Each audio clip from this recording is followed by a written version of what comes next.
Hello, and welcome to live programming here at the More Freedom Foundation. Today we are going to, let me make sure, okay, there we go, almost there. Today we are going to cover two elections. First, the extraordinary election this past Sunday. I was very excited to see the results. This election in Turkey, where Ekrem İmamoğlu was elected essentially the mayor of Istanbul. It's a lot more significant than that sounds. The other election we're going to be talking about is an election that's happening today here in New York City. It's actually happening in Queens, so it's not an election I can vote for. I live in Manhattan, which is a different borough in New York City, but it's also a really significant election. And I'm going to be talking about both these elections and sort of the surprising parallels between them. I mean, the idea of a mayor in Istanbul and a district attorney in Queens, New York, that these two elections have similarities might be a bit surprising, but hopefully by the end you'll agree with me on that. And if you are in Queens, New York, I think I probably have more people listening to this from Saudi Arabia than I do from Queens, New York. I would urge you to go out and vote for Tiffany Caban for Queens District Attorney. By the end of this video, you'll know why I'm so interested in that. But yeah, it's just some preliminary stuff. If you haven't been here before, you might notice that there is a live chat to the right of the screen. Please be decent to each other. You can say whatever the hell you want to say about me. I'm pretty open, you know, as long as you're not abusive to anybody else, you can sort of say whatever you want. We're going to get into some divisive stuff here. I know there are differing opinions on mass incarceration. And certainly on the plight of modern Turkey. So yeah, you can say whatever you want, but please be civil to each other. If I notice that people are being abusive to other people in the comments, I will block you, so please don't do that. Also, if you have questions that you ask over the course of my presentation, remember to ask them again when we start the Q&A period. I'm just gonna blather on for a half hour, 45 minutes about both the Turkish election on Sunday and the election happening in Queens today. I'm going to do that for, I don't know, half hour, 45 minutes, hopefully not as long as an hour. And then after that, I'll spend an hour answering everybody's questions on anything. But yeah, if you have those questions, I noticed before I even started, somebody had a question about Kushner's peace plan in the Middle East. Super excited to talk about that. Yeah, just remember to hold your questions for me specifically, because I don't have the bandwidth to both, you know, talk about what I'm talking about and remember the questions as they're going on. So you can get back to me there. So I'm in a really good mood. I shouldn't let my mood be impacted by elections, by the news, basically. That's not a healthy thing to do. And it's usually something I'm pretty good at avoiding. I'm a pretty callous, hard-hearted kind of guy. So it's, you know, I can cover all the horrific stuff that this channel often covers with no real problem. But I got to say, last week got to me. You might have seen the two videos on potential war with Iran that I did last week. And it was just, I mean, that's dark because this channel's been working pretty hard to try and avoid a result like that. And it was just, it really got me down. And I am tremendously grateful to the people of Turkey. I am always tremendously grateful to the people of Turkey because on Sunday they delivered, but you know, specifically on Sunday they delivered an extraordinary, or rather, excuse me, the people of Istanbul. This was a local election. They delivered an extraordinarily positive result by electing for the second time the opposition representative Ekrem İmamoğlu of the CHP party as Istanbul's mayor. As tremendously significant. And just generally, like what I think ties together these two things is it's important to emphasize and remind people of the power that all of us have, all of us who live in democracies or representative, you know, countries with representative institutions. We have extraordinary power and we can change things for the better. And I know that sounds like, you know, something, well, to some of you, that may sound like something that's obvious, but I think to a lot of people that sounds like some sort of strange fairy tale. But that's exactly what we saw on Sunday in Turkey, and that's exactly what we can see today in Queens if Tiffany Caban does actually win this election. So, I mean, Turkey, for those of you who aren't aware, over the past, I don't think many people who follow this channel are not aware, but for the past number of years, for gosh, almost 2 decades now, Turkey has been sort of falling further and further into the grip of Recep Tayyip Erdogan. He was a prime minister for a while, now he's the president, you know, that sort of Putin switch, and his AK party. These folks have been winning. And it's been tremendously, well, at first, you know, he won with great support from the United States and the European Union. And since 2013 or so, it's been making people angry in the United States and the European Union. He's certainly, you know, it seems, I've said before that he seems to sort of be auditioning for the role of this decade's Saddam Hussein, which is odd because I think that Turkey has in fact been wronged by the United States in a lot of ways. And if Turkey was led by a more sympathetic or diplomatic figure, like say, oh, I don't know, Ekrem İmamoğlu, the guy who just won for mayor in Istanbul, then Turkey would be able to get its points across because Turkey has been abused by the United States. But Erdogan is, you know, Erdogan is Erdogan. You've probably heard about him. You know, he's more Islamist, which I think is a little overdone. He's, you know, more authoritarian, which is not, I think, overdone. Anyway, I've got a long playlist linked in the description of this video if you want to learn more about the situation in Turkey. One video in particular that I would recommend, one I made about 2 years ago called Why I Am Still Optimistic About Turkey. And on Sunday, Istanbul, the people of Istanbul confirmed that. So Erdogan is a very, well, historically has been a very competent politician. And what's been frustrating about his sort of authoritarian turn and the power that he has in Turkey is that it was always very much in his propaganda and always, I think, to a degree that we don't like to admit in the West, accurate, that he had democratic support and democratic legitimacy. A lot of that had to do with just what an absolute disaster show the opposition in Turkey had been. But yeah, I mean, he had democratic legitimacy. So this election that happened on Sunday was actually a rerun. And the role, you know, people, I think, somewhat simple-mindedly use the term Istanbul mayor, but I guess that is a direct translation, and that is what the role was. But I think if from the US perspective, this is a little confusing because the way that the Turkish system is set up, there isn't an intervening layer. Like in the United States, what's important is you've got national government, you've got state governments, you've even got maybe county governments in between, depending on what's happening in that given state. And then you've got these local elections, you've got the mayors. So in the United States, a mayor can be, depending on the city, can be very powerful or it can be not very powerful at all. In Turkey, however, there's really a national level and there is a local level. There is a governor of Istanbul province, but he's appointed by the federal government. So this mayoral position is tremendously powerful, much more powerful than we're used to in the US context. And Istanbul is an incredibly powerful city.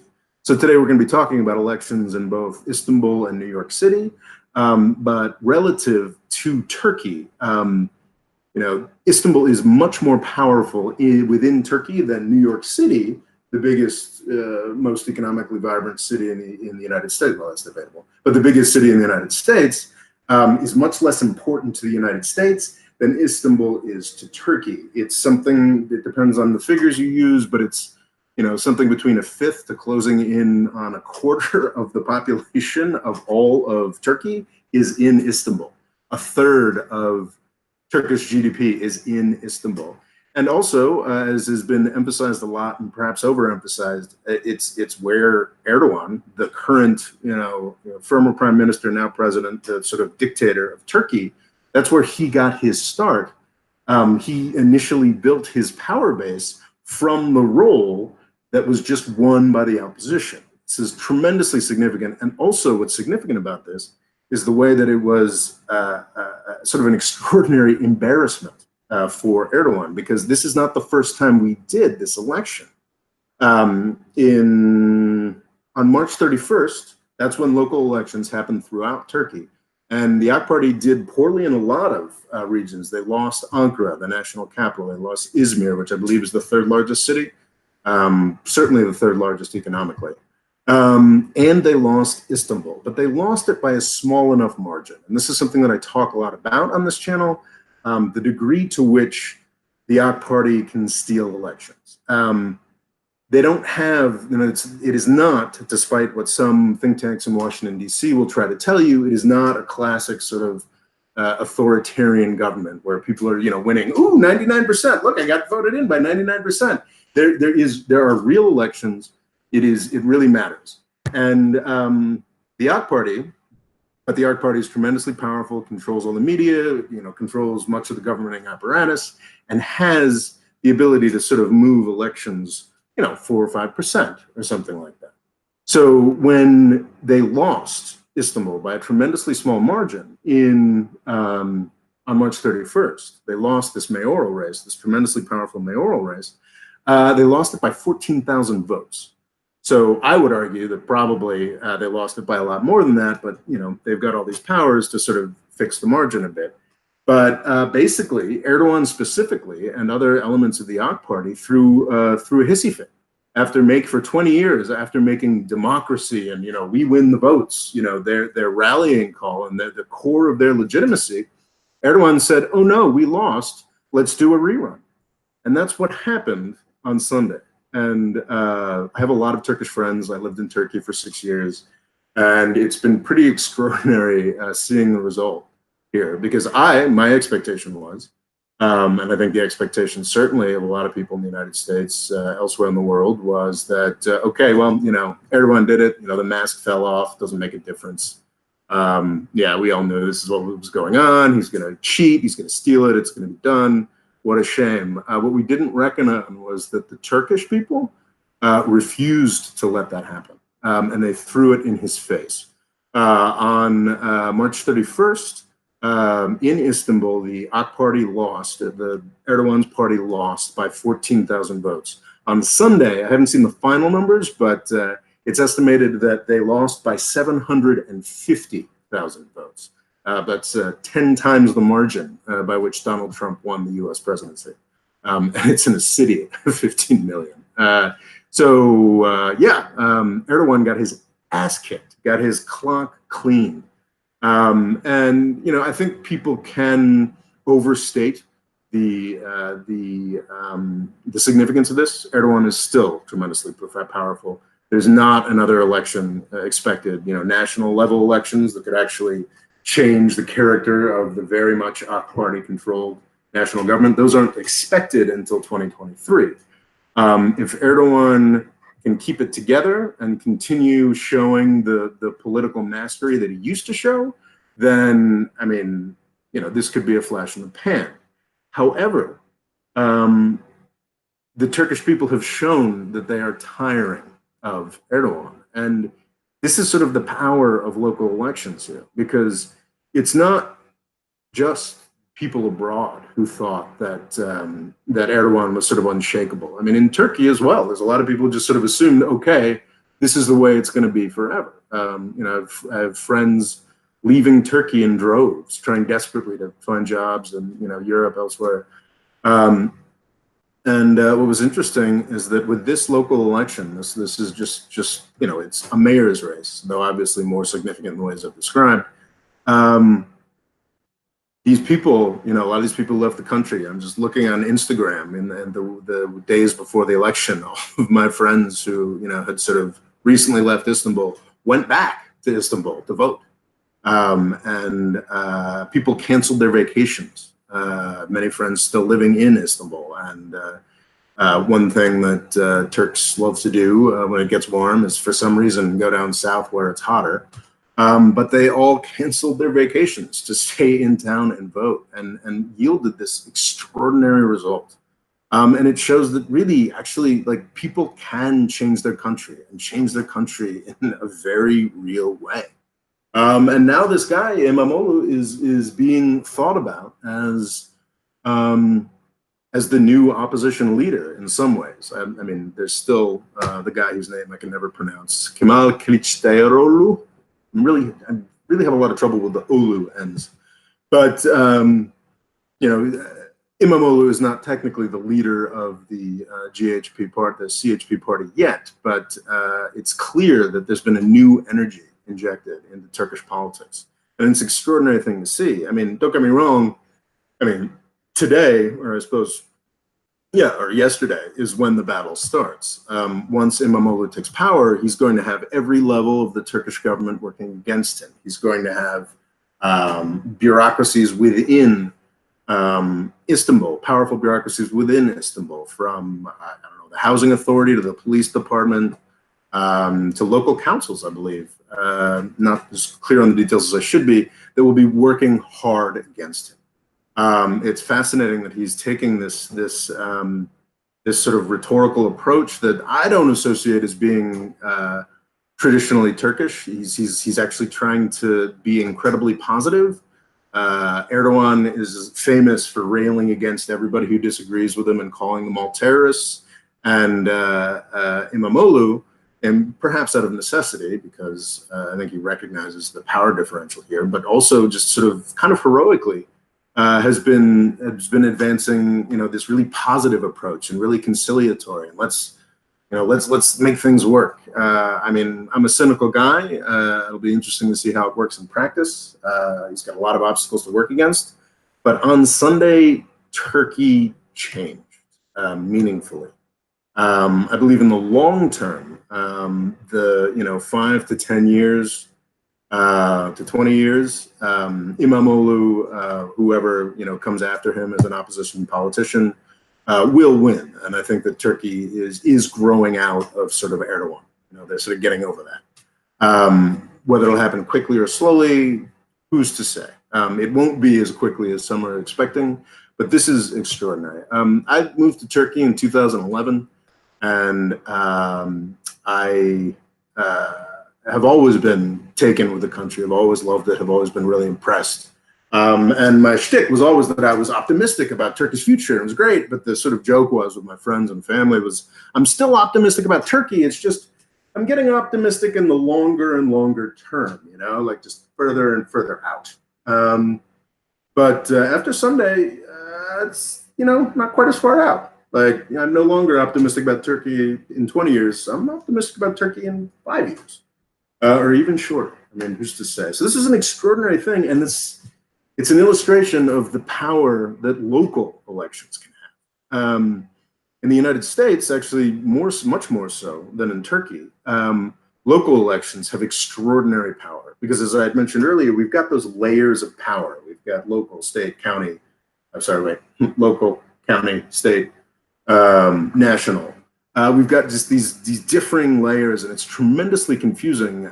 But it's in that confusing mess of power interactions that everything that really matters to the day-to-day life of people in the United States happens. And it's extraordinary power that that voters have, and I think people should be more conscious of it and be more willing to sort of act on it. So it may seem strange to compare this incredible countrywide phenomenon, this incredible shift in the expectations of Turkey from the world and from the Turkish people that we saw on Sunday, to compare this to just a local district attorney's race in Queens, New York. Queens, New York is one of the boroughs, 5 boroughs, right? There's Manhattan, Brooklyn, Bronx, Queens, Staten Island, 6 boroughs. Oh dear. But anyway, it's one of the boroughs of New York City, a borough being a sort of old English name for a political subdivision. So it's a district. It's a district of New York City, but it is a huge district of New York City, home to 2.3 million people. So Imamoğlu has struck an extraordinary blow against power structure and a trend towards authoritarianism that's been present in Turkey for 2 decades. So it's very significant. I would actually argue that, and I'm a little biased because I am from the United States, that what's happening in Queens is a similar fight, is a similar potential. I don't want to get ahead of ourselves, but it's potentially a victory against just as deep-seated and powerful and pernicious and negative dynamic. In fact, I would say that what Tiffany Caban in Queens is running against is actually something that is tremendously worse than Erdogan. It's I think one of the greatest evils at the heart of the United States system, and that is mass incarceration and race and policing. I think one of the standard comments that folks throw in my face when I criticize other countries on this channel is to say, well, you lock up all your black people and you've got a terrible racist system. And I completely agree with that. And that's why I've got a playlist with about 25 videos talking about exactly that. That is also linked in the description. The United States has a system of racial justice that is completely unjust. And people get caught up in this sort of personal racism or institutional racism or this, that, and the other thing. And it's not, I think people act like it's something complicated. That's the big thing that people complain about. Well, it's like, I'm not a racist. It seems to be one side. And then the other side says, it's institutional racism. It's this nefarious, omnipresent, incredibly powerful institution. Well, it's actually somewhere in the middle. I mean, it is institutional racism, but it is actually not, it's not this, incredible thing that, I mean, yeah, we all need to work on dealing with discrimination, this, that, and the other thing, but it's not this incredible, impossible thing to deal with. It's a series of laws and practices, more practices than laws now, that work together with this weird interlocking system I was talking about earlier of differing levels of power in the United States to create horrific results that we see every day if we care to look.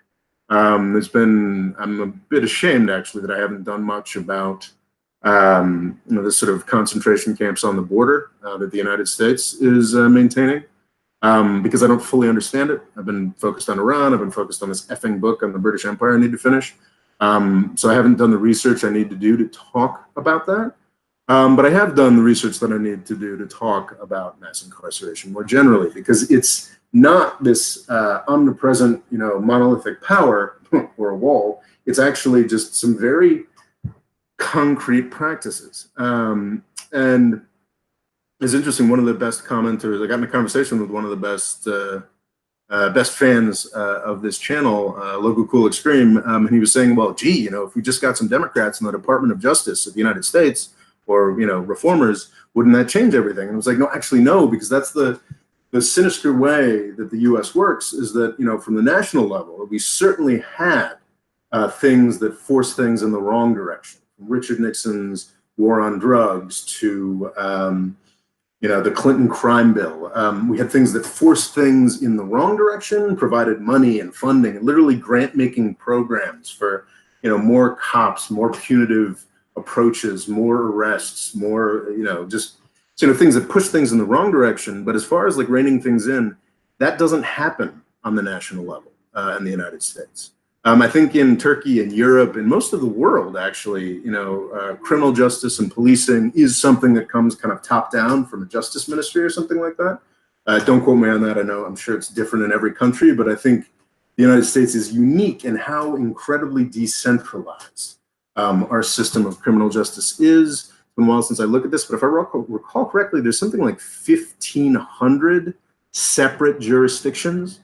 Actually, it's got to be a lot higher than that. So 15,000?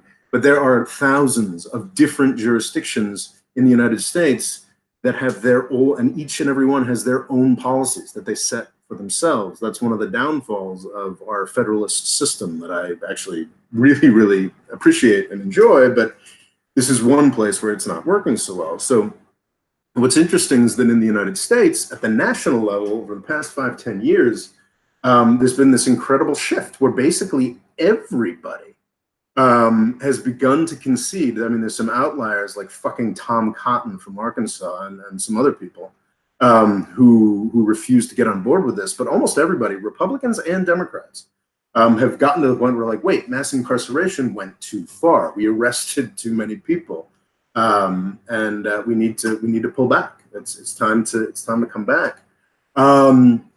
But at the national level, that doesn't really matter, because at the local level, at the state level, there are tremendously powerful lobbies that are really invested in this punitive, hyper-violent, hyper-aggressive, hyper-carceral, sort of a term I've seen used a lot more recently, approach that we've had. They just want to lock people up. And, you know, it's nice to have, and actually even Donald Trump, despite the fact that Donald Trump ran on, the law and order platform that seemed like a throwback from the 1960s, seemed like real bad old days stuff. And his initial attorney general, Jeff Sessions, was, you know, as straightforward a let's lock up everybody, let's do all these horrible things kind of guy as you can imagine.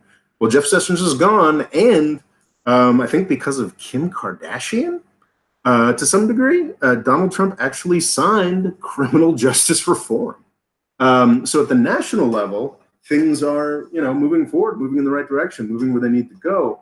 But that doesn't matter, because at the local level, you don't, you know, people talk a lot about private prisons. It's yes, private prisons, actually prison unions, police unions, attorney, you know, I think state attorney generals, or yeah, it's district attorney associations.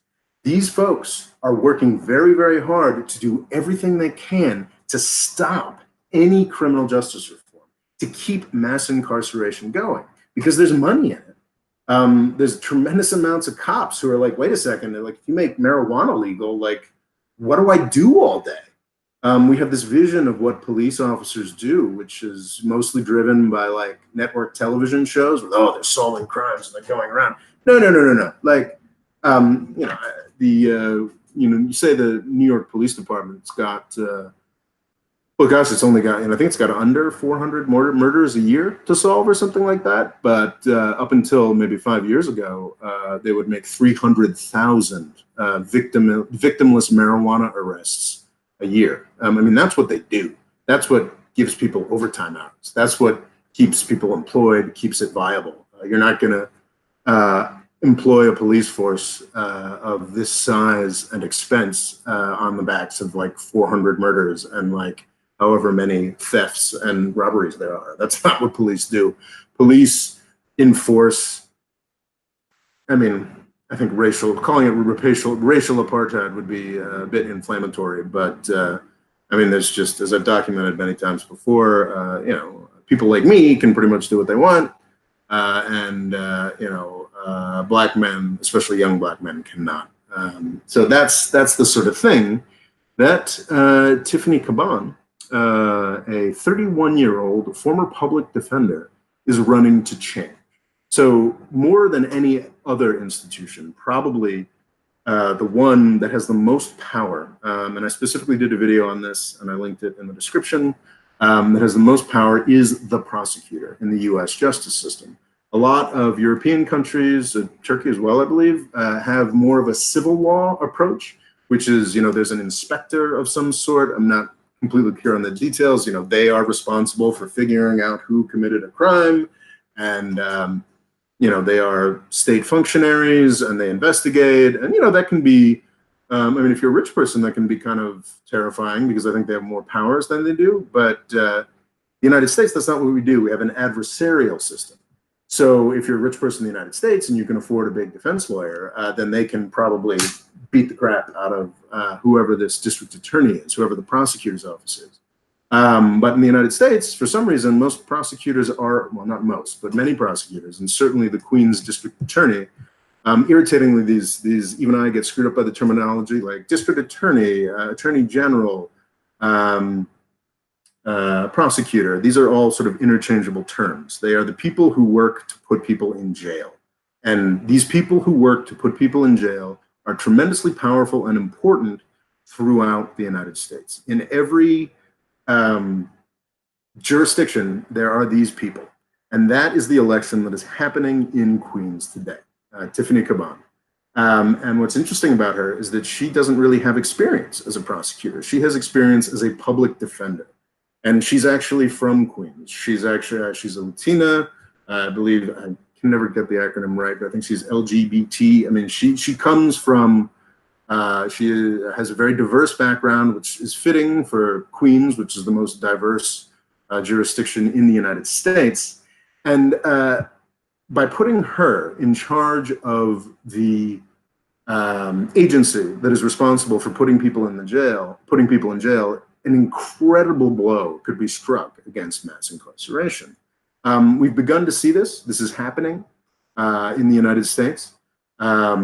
Philadelphia famously elected Larry Krasner, I think his name is, who is a public defender who has spent, I guess he's been there for about a year now, who is now the district attorney. He is the prosecutor. It's a bit of a switch. I believe this has also happened in Boston or one of the towns in Massachusetts. Don't quote me on that. This is something that is tremendously positive because you've got someone who actually understands how the system works and actually wants to make it work for all people making those prosecutorial decisions. It can be incredibly positive, but to have it happen in New York City is more significant. New York City was sort of the ground zero for the sort of broken windows policing, hyper policing, stop and frisk, all of these things that turned high crime neighborhoods into, well, mostly minority neighborhoods, into sort of a police state. New York City sort of started all that. And to have Queens, jurisdiction with 2.3 million people, get on board with criminal justice reform would be an extraordinary step forward. And a really valuable way of addressing this mass incarceration problem we have in the United States. So, I'm not sure I've done a very good job with that. I'm not as practiced as talking about not as practiced at talking about mass incarceration as I used to be. But it is tremendously important and something that is very dear to my heart. But as far as like drawing it all together, so yeah, if you're in Queens, please vote for Tiffany Caban. I think she has the chance to really, really change things. Just going through the list of things that she intends to do. It's fantastic, and it's stuff that can seem kind of boring, but it's tremendously important because that's where the racism is. That's where the institutional racism is. Instead of boring, practices like cash bail, the fact that if you can't afford to pay your bail, you stay in jail for months. And I think there's some examples from Rikers where people stayed in jail for maybe years at a time before they even got their court date. And that's the kind of horrifying thing that happens in the United States. There's been a lot of people focusing on, I think I was trying to make this point earlier, there's been a lot of people focusing on those concentration camps at the border, but we've got that kind of cruelty. And yes, cruelty focused on children, if you think about our juvenile justice system, which is something that I only know about to be horrified by. We've got that throughout our country. And by putting a public defender in the prosecutor's seat, in the Queens District Attorney place, we can begin to start addressing these issues in a serious way. Because, historically, prosecutors, their job is to be adversarial and to put as many people in jail as possible. And this would be a switch. And the people that Caban is running against, I believe there's 4 or 5 people she's running against. I think there's another guy who's kind of progressive and, would sort of do the right things because of the change in national politics. Because of change in national politics, everybody in New York is a very democratic city. Everybody's got to at least pretend to pay lip service to this idea that we need to reform criminal justice. But there's maybe one other out of the 5 who actually seems serious about it. And a lot of other ones take all their money from real estate developers, police unions, and other sorts of associations, sort of right-wing Republican billionaires, that sort of thing. So they're not actually going to change anything. And this just list, I'd recommend if you want a sort of a primer on the state-of-the-art opposition to mass incarceration, you can do worse than the Caban for Queens website, which just sort of lists a number of things under issues that she intends to do. Some of them strike me as a bit silly and won't happen, but a lot of these things could make an extraordinary difference. And to see that be successful in New York City, one of the most important cities in the country, that would make a tremendous difference. To sort of bring this together, despite the fact that I spent all my time talking about, issues of international significance, and I've sort of turned into a geopolitics channel, which kind of irritates me. Next year, obviously, I'm going to have to start focusing more on U.S. elections, but I would really like to be able to focus more on state and local elections as well as the presidential election, and please keep me accountable if I don't do that. Because it's not just, you should pay more attention to this stuff, really, really matters. What happened in Turkey on Sunday and what could happen here today is we make these elections matter because we pay attention. And that's really key, because these elections always determine what happens. Local elections always determine the majority of what happens in our lives.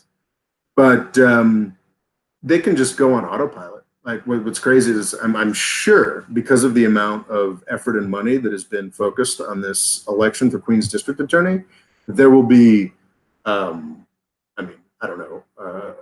double or maybe even 5 to 10 times, I haven't looked at the figures, as much money poured in to this race because people are paying attention.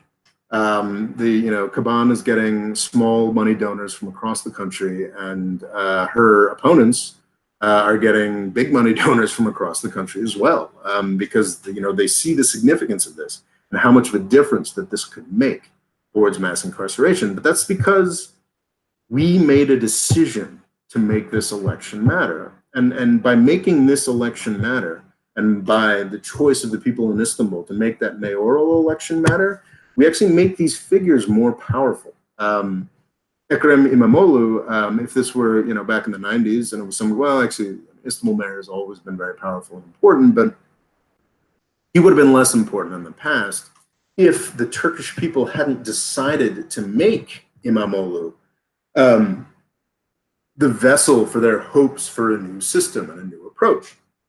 The best example of this in the United States is probably Alexandria Ocasio-Cortez. I've talked a lot about how in the U.S. Congress, the Senate, still kind of prestigious, still kind of a nice job, but the House of Representatives is basically a crappy telemarketing job. If you've ever met a U.S. congressperson who's in the House of Representatives, they're generally probably not going to be very impressive.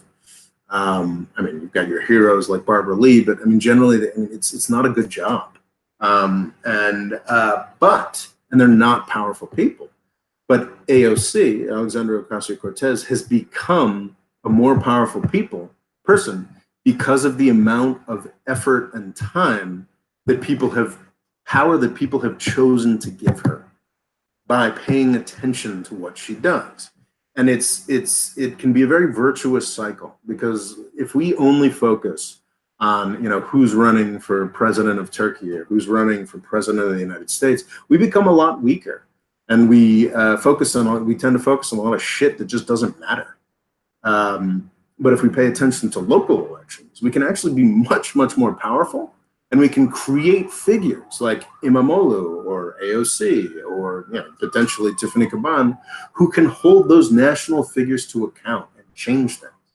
So that is the through line that I see here. I don't know if that makes much sense, but I'm just tremendously hopeful this week rather than last week when I was tremendously not hopeful. So it's just really fantastic to see what happened in Turkey on Sunday and what I hope will happen in Queens this week. So with that, I did it in just 40 minutes, guys. So that's the presentation. What would you guys like to talk about? I am here to answer any questions. Wow, Paul says, what college you go to, bro? You mad educated. Well, thanks, Paul. I went to the University of Michigan undergrad with a double major in political science and history, and then I went to the George Washington Law School to get my Juris Doctor degree. And I don't think I learned much as well. I think in college, I majored in alcoholism with a minor in rowing, and in law school, I went to a lot of dance parties with 22-year-olds. I do most of my learning myself. I just read compulsively. I read, well, not as much this week, but I'm constantly reading news. I'm constantly reading books. I think I'm a real example of lifelong learning. I'm not very good at being taught.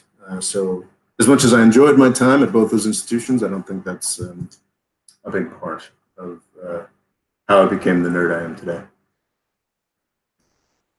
P. Thomas Garcia says all politics is local, which is very true. I think that's credited to Tip O'Neill, famous Speaker of the House of Representatives from the 80s, but I don't think that's probably not necessarily true.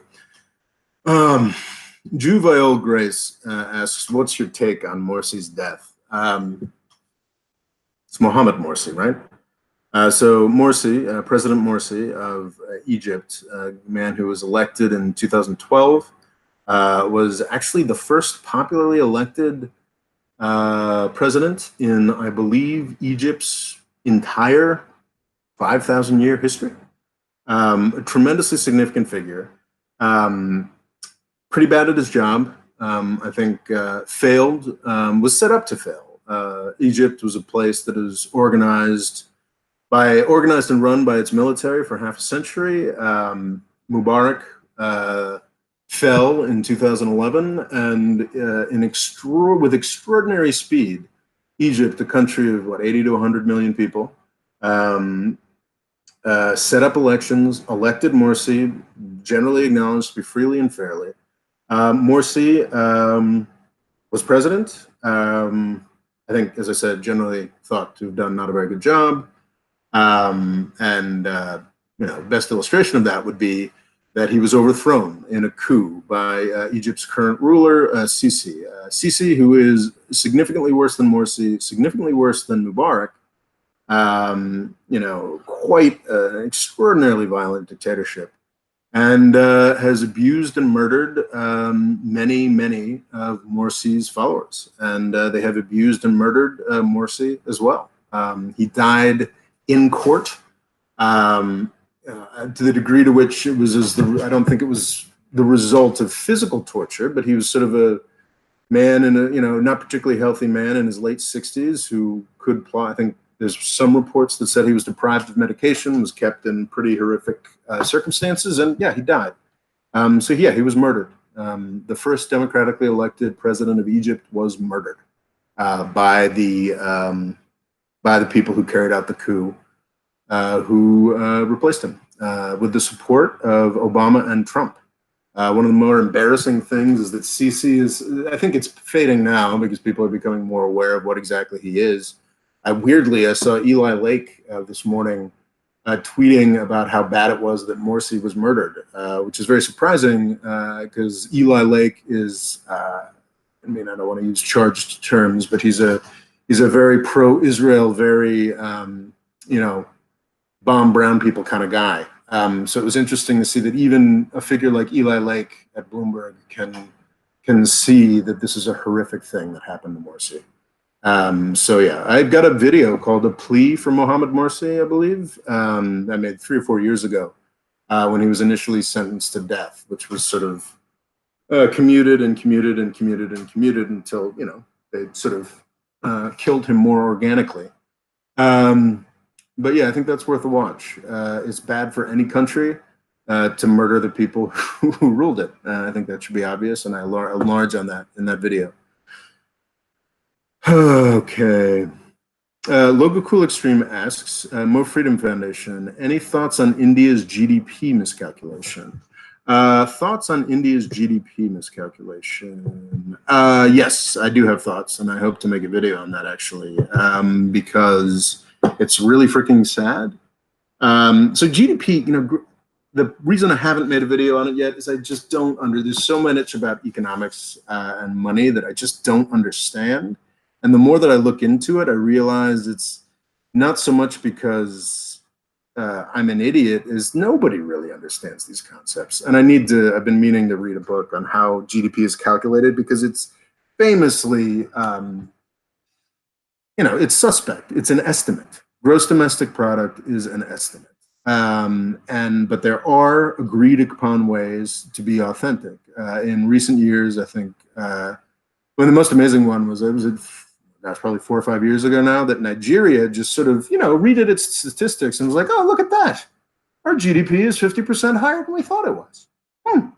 So I'm suspect of GDP generally, but what is becoming clear that according to sort of the generally accepted approach to these things, it seems that India has been falsifying and inflating its GDP figures. And I think it's just sad.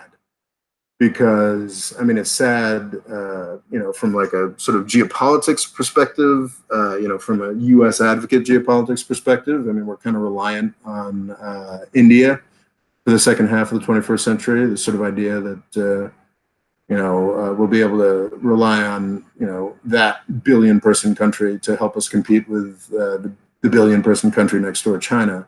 But it's also part of just sort of a general, it's now, I think, generally accepted that China has also been lying about its GDP figures. And it's just really sad to think that the world is not doing as well economically as we thought it was. It's just a bummer. And I need to know more about it. So yeah, but that's my initial read on it. As the silver lining, it's also something, and that's, I think, probably the video that I'd make about it. It's also terrible for the oil industry and Saudi Arabia, my main bugaboo. It's the whole, any positive forecast for the oil market for the next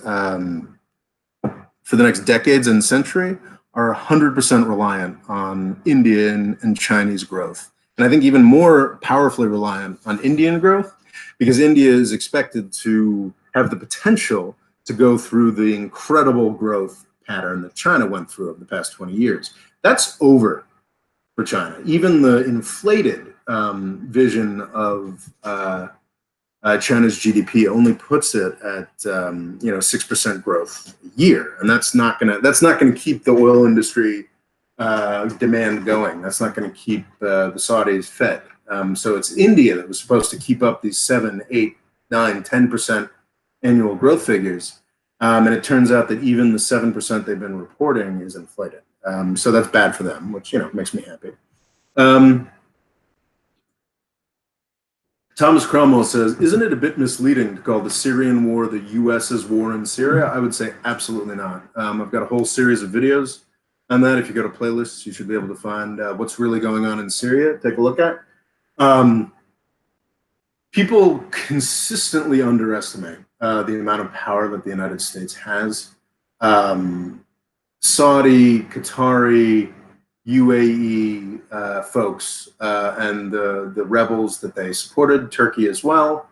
They would not, and they would have done it to some degree, but they would not have done it to the degree that they did without U.S. intelligence community support. From the very beginning, from 2012, yes, the uprising started in 2011, and I don't want to, there was absolutely the Democratic opposition that we're all, told it's still present in Syria. That absolutely existed in 2011. If you look at the body counts for 2011, it was very small, and it was mostly Syrian government officials, mostly Syrian army folks who were dying. But in 2011, it's obviously horrific, but I think less than 10,000 people died. When, after 2012, the United States started facilitating facilitating arms sales to those rebels, making it happen, then things got really horrific. Then we started getting into years where 100,000 people were killed. There's a lot of people who are very invested in this idea that Turkey supported ISIS, and yeah, of course they supported ISIS, because we did too. I think everybody's lying about the Islamic State. It's something that I did a month or maybe 2-3 months back. I think that's very worth watching, because that goes into detail that on the fact that, and this is New York Times reported stuff. This isn't conspiracy theory bullshit. According to the New York Times, the most expensive CIA program, in one of the most expensive CIA programs in U.S. history, was arming the rebels in Syria. One of the really interesting insight from a conversation I had probably 2 years ago with this guy named Christopher Davidson was that if you talk to people in like 1992, most of them would still deny that the war against the Soviets in Afghanistan was, had a lot to do with U.S. involvement. I mean, that was sort of, crazy, crazy lefty out there college for Bernie Sanders shit to point out that the United States had been one of the main actors in the Mujahideen's war against the Soviet Union in Afghanistan in the 1980s. But now we all acknowledge it, and it's obvious. And I think that even actually more so the Syrian conflict, because I would argue probably that the Syrian government has a lot more legitimacy than the government that the Soviets were defending in Afghanistan. So even more so, I think it'll become acknowledged as the years go on that the war in Syria was absolutely the U.S. war in Syria, and we just need to get, Obama and the people around him to get a little further out of public life, and everyone will be like, yeah, oops, yeah, we created that war in Syria. So I think, yes, I think it's absolutely fair to call the war in Syria the U.S.'s war on Syria. War on Syria. Okay. Xnaster XX says, can Algeria be a superpower? Oh, that's very interesting. I mean, anything's possible, but I think Algeria's future and future way to power is by banding together with its folks in with its neighbors in Northern Africa, and into the sort of. I know it's very fraught to say that there might be some commonalities between Algeria and Arab countries, but they seem to think there might be. But also in Africa. So I think Algeria has a potential to be a leader in Africa, the most important, but probably economically going to be the most important continent over the next 50 years in terms of GDP growth. I think Algeria has that kind of potential. But I mean, at the end of the day, Algeria is a country of about 40 million people. And I think we're past the phase in sort of world development where a country with 40 million people can be a superpower. I mean, you look at Britain and France, who are, I think they're both around 60, 65 million people. And even with centuries of wealth, you can argue some of it stolen, much of it stolen, that they've built up, even with their tradition of, worldwide navies, nukes, this, that, and the other thing. I mean, they're barely holding on to the idea that there's some kind of international power. The saddest thing about Brexit is, because so who knows, some of their sovereignty concerns might be real, but the saddest thing about Brexit is the delusion that these people believe they're going to be internationally significant without the European Union. France and Germany are making the right bet there, that together they can actually, the European Union can be, probably not, but the European Union has the potential to have real influence on the world stage. It probably will not, be described as a superpower. But Algeria, with just 40 million people, I think Algeria's future power and influence is dependent on how well it can work with its neighbors and within the framework of the African Union more generally, because I think that's a real potential for power and influence for Algeria throughout the next century. And obviously the first step to that would be solving their issue with Morocco. And that's on Morocco just as much as it's on Algeria. I think that's probably it was interesting really learning about that. And I haven't learned enough. But I think opening the border between Algeria and Morocco is probably the first step towards Algerian power and prosperity for the coming decades. Local Cool Extreme asks, will you be shamelessly watching the Avengers Endgame re-release with the extra features? And I say, absolutely, man. Yeah. Fuck Avatar. So basically, the Marvel Studios is re-releasing Avengers Endgame with, maybe a minute of extra footage at the end, just to try and beat Avatar as, I guess, probably the largest grossing film ever, maybe. So they just need like another $50 million to do it. And heck yeah, it's sad, it's ridiculous, it's exactly as lame as rooting for sports teams, but yeah, heck yeah, I'm gonna do that. Anyway. James Cook says, Africa will remain the poorest continent on Earth forever, and on top of that, overpopulated. James Cook, you are wrong. Yeah, I mean, that's pretty obvious. Africa's already been making tremendous strides. See, what people don't really realize is they're like, oh, Africa's been independent for 50 years now. Why are they not, doing fucking great? They're poorer than they were when, the Europeans controlled them. That leaves out the Cold War. And the fact that, every country in Africa, like most countries in Latin America, and most countries in Asia, was sort of torn apart by Cold War bullshit. They were sort of, batted about, coups from one side or the other, insurgencies, civil wars. It was a nightmare. I don't know if you want to call that imperialism or just proxy war bullshit. But it's extraordinary. And it's really funny because you look at people, they're like, well, I don't know, It was crazy, for the first 4 decades after independence, Africa didn't grow at all. Things got worse. But then, starting just a little bit in the 90s and throughout the 2010s and 2010s, Africa's been doing amazing. You've got all these countries with 8 to 10% economic growth. Gee, I don't know what changed. What changed was, the Cold War ended. And basically, we stopped funding civil wars and vicious nightmares throughout Africa. And yeah, they're gonna do just fine. Okay. Wow, James Cook asks, do you see a possibility of any gains for the umbrella movement in Hong Kong? I don't know, man. I mean, my instinct is no, obviously. But it is, it's just fascinating. I mean, what can any government, even the most repressive, do against 2 million people in the streets? Not a ton. But China's actually got, somewhat similarly to the United States, it's got sort of and also India. I mean, what happens when you've got a country that's a continent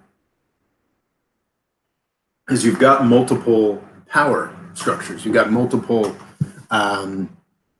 if you shut down Paris, France is cooked. If you shut down London, Britain is cooked. If you shut down Chicago, or you shut down New York City, or you shut down San Francisco, the United States just sort of keeps moving on. And China's sort of the same way. You can shut down Hong Kong. You can shut down Beijing. You can shut down, Chongqing. But China will just sort of keep moving on. If this were happening in, if like a movement like this were happening in Tehran or something like that, then yeah, that'd be a big deal. But I do think that the Chinese, I don't know. I mean, it seems like the Chinese government is backing down a bit, but they're only going to back down so far. So yeah, I just don't know. But it is extraordinary images coming out of Hong Kong, 2-3 million people in the streets. What I think the interesting thing here is that it's not that, but this is good for the people on the street. It's not that China was intimidated by the people in the street. China is intimidated by the potential loss of Hong Kong as a moneymaker, because the separate system that Hong Kong has isn't just reliant on, we're trying to do this two systems thing so we can suck Taiwan in. No, the two systems thing is about providing real courts, real business law, real protections that can bring in foreign businessmen. And that's one of the main keys to Hong Kong's continuing success, even as Shanghai rises, is it's this weird sort of in-between space that helps people profit. He helps people in China profit, helps foreigners profit. So, I mean, Hong Kong does have this special status. So I think it's possible that they'll get, they already have gotten some, I believe the extradition law that caused the protests has already been, shelved or tabled or whatnot. And maybe there'll be some other minor concessions. But I don't think, so while I think the people in Hong Kong may have successfully defended their special status, I don't think it has wider ramifications for China. And I could be completely wrong about that. I mean, I do maintain that China is more fragile than we think. I think that China has a big crisis or two coming before it can really challenge the United States. I do believe that by mid-century, or certainly the end of the century, China really will be challenging the United States, or will have far surpassed the United States on a lot of metrics. But I think it's got some crises coming first. And I think after those crises, we'll probably miss the Chinese Communist Party, because as scary as they are, China with the rule of law. I mean, that's going to be a real competitor. Thomas Cromwell asks, have you heard of the People's Mujahideen of Iran? They have a pretty crazy history, and I'm interested in your thoughts on them. Are you talking about MEK? Is that who those folks are? Mujahideen al-Khalq? Yeah, Khalq, yeah. I mean, there's a lot of coverage on them. Basically, it's this weird cult that used to be a terrorist organization, used to be called a terrorist organization, and I think has killed American citizens. But because they're opposed to the Iranians, they've been taken off the terrorist watch list, and they pay people like John Bolton and Rudy Giuliani a lot of money to come to their conferences. It's pretty gross. They're sort of occupying the classic sort of Ahmad Chalabi role, the Iraqi businessman who said, "Oh, you know, I'll lead the new regime in Iraq," and then he got there, and the Iraqis were like, "Who the fuck are you?" My understanding is that the group you were talking about is widely loathed in Iran, but they've got a lot of money for some reason, and they have the ear of a lot of people in the Trump administration because, you know, all you need to talk to, not just Trump, all you need to talk to Washington, D.C. powers is money, Democrat, Republican, with some exceptions. It's pretty gross. MoFreedomFoundation asks, do you credit AOC for Caban's chances of winning? I think she definitely was a big thing. Something I didn't really mention that I should have mentioned is Caban now, I think AOC started it, but now has endorsements from Elizabeth Warren and Bernie Sanders, which is, you know, kind of interesting. A sort of Vermont and Massachusetts senators. Why are they endorsing, you know, Queen's district attorney? And I think that's an interesting example of the choices that we can make. We can make these elections matter more. And AOC, AOC is from Queens, I believe. Her district is parts of Brooklyn and Queens. It doesn't quite line up with the sort of the national legislature jurisdictions don't line up with the borough jurisdictions. So, I mean, AOC, that makes sense that Caban has a lot of the same priorities that she does. So, yeah, I think it's been huge. I was just reading an article that the New York Times article pointing out that she's gotten an extraordinary amount of outside small donor donations, and AOC has a big part to do with that. Stefan asks, what would Africa look like without colonialism? Oh man, who knows, man? That's a fascinating question. I mean, you get into real counterfactual stuff. But you know what? I think we're actually beginning to see what Africa will look like without colonialism.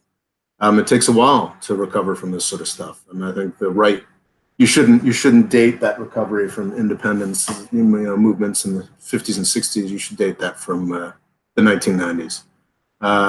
So yeah.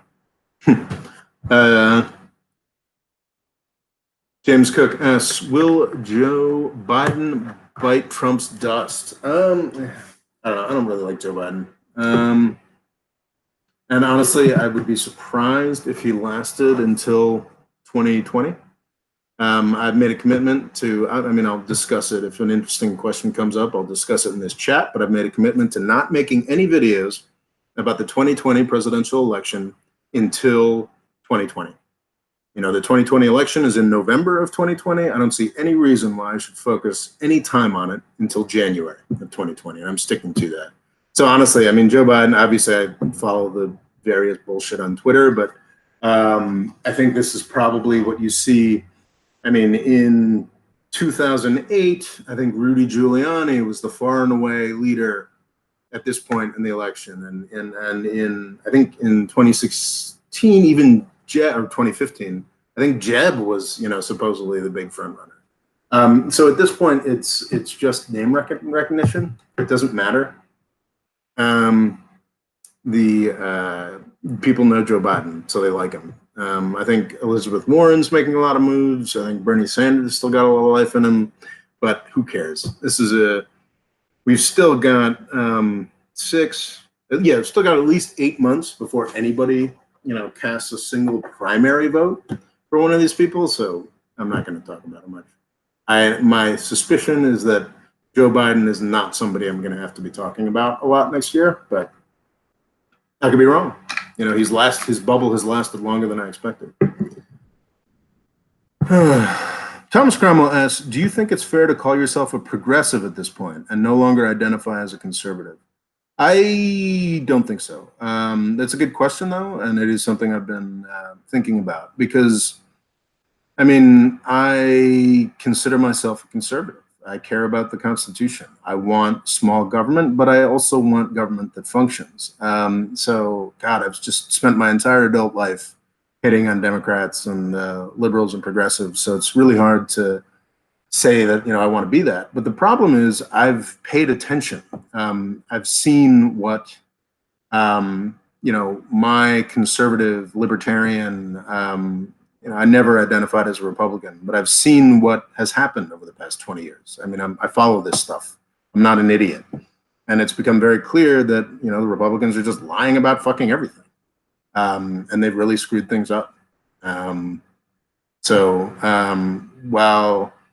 I'll always see myself as, you know, someone who's right-leaning, I'm more interested in my country not sucking. And, you know, it's interesting because so much of the discourse so much of the conversation in the United States is sort of along the lines of, oh, the Democrats and Republicans, and, you know, there's a lot of Democrats and Republicans pretending that they have all these differences. I think figures like AOC, like Tiffany Caban, like Justin Amash and Rand Paul for the Republicans. You know, these are people who are legitimately different and talk about real problems and identify real problems.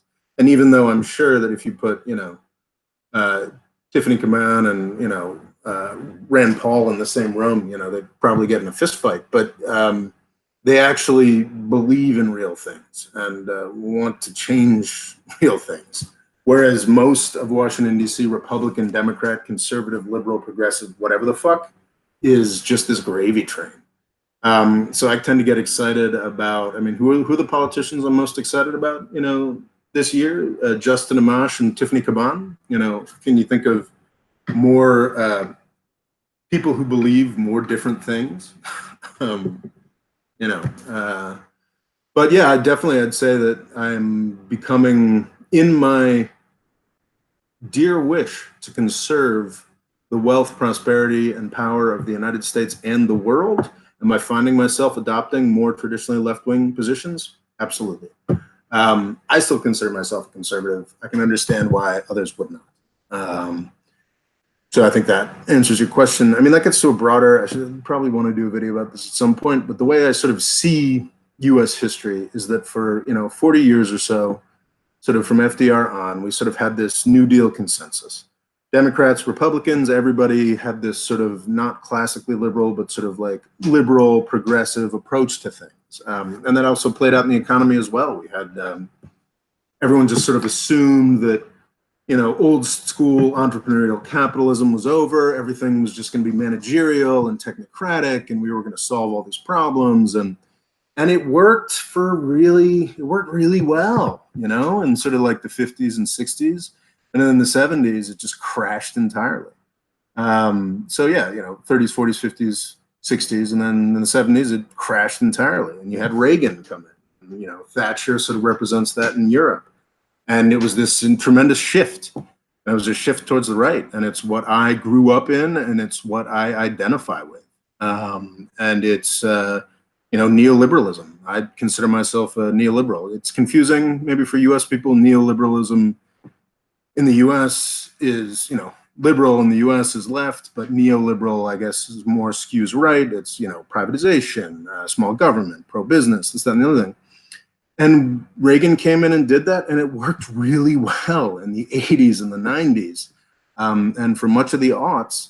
And then in 2008, it crashed and it burned.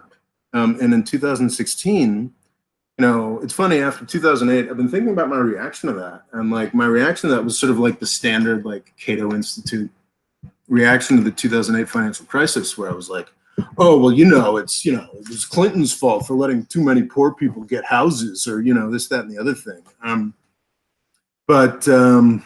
But actually, no, looking into it, it's a more comprehensive failure. It's not just government or just business. It's a failure of this whole sort of paradigm we've had since the 1980s.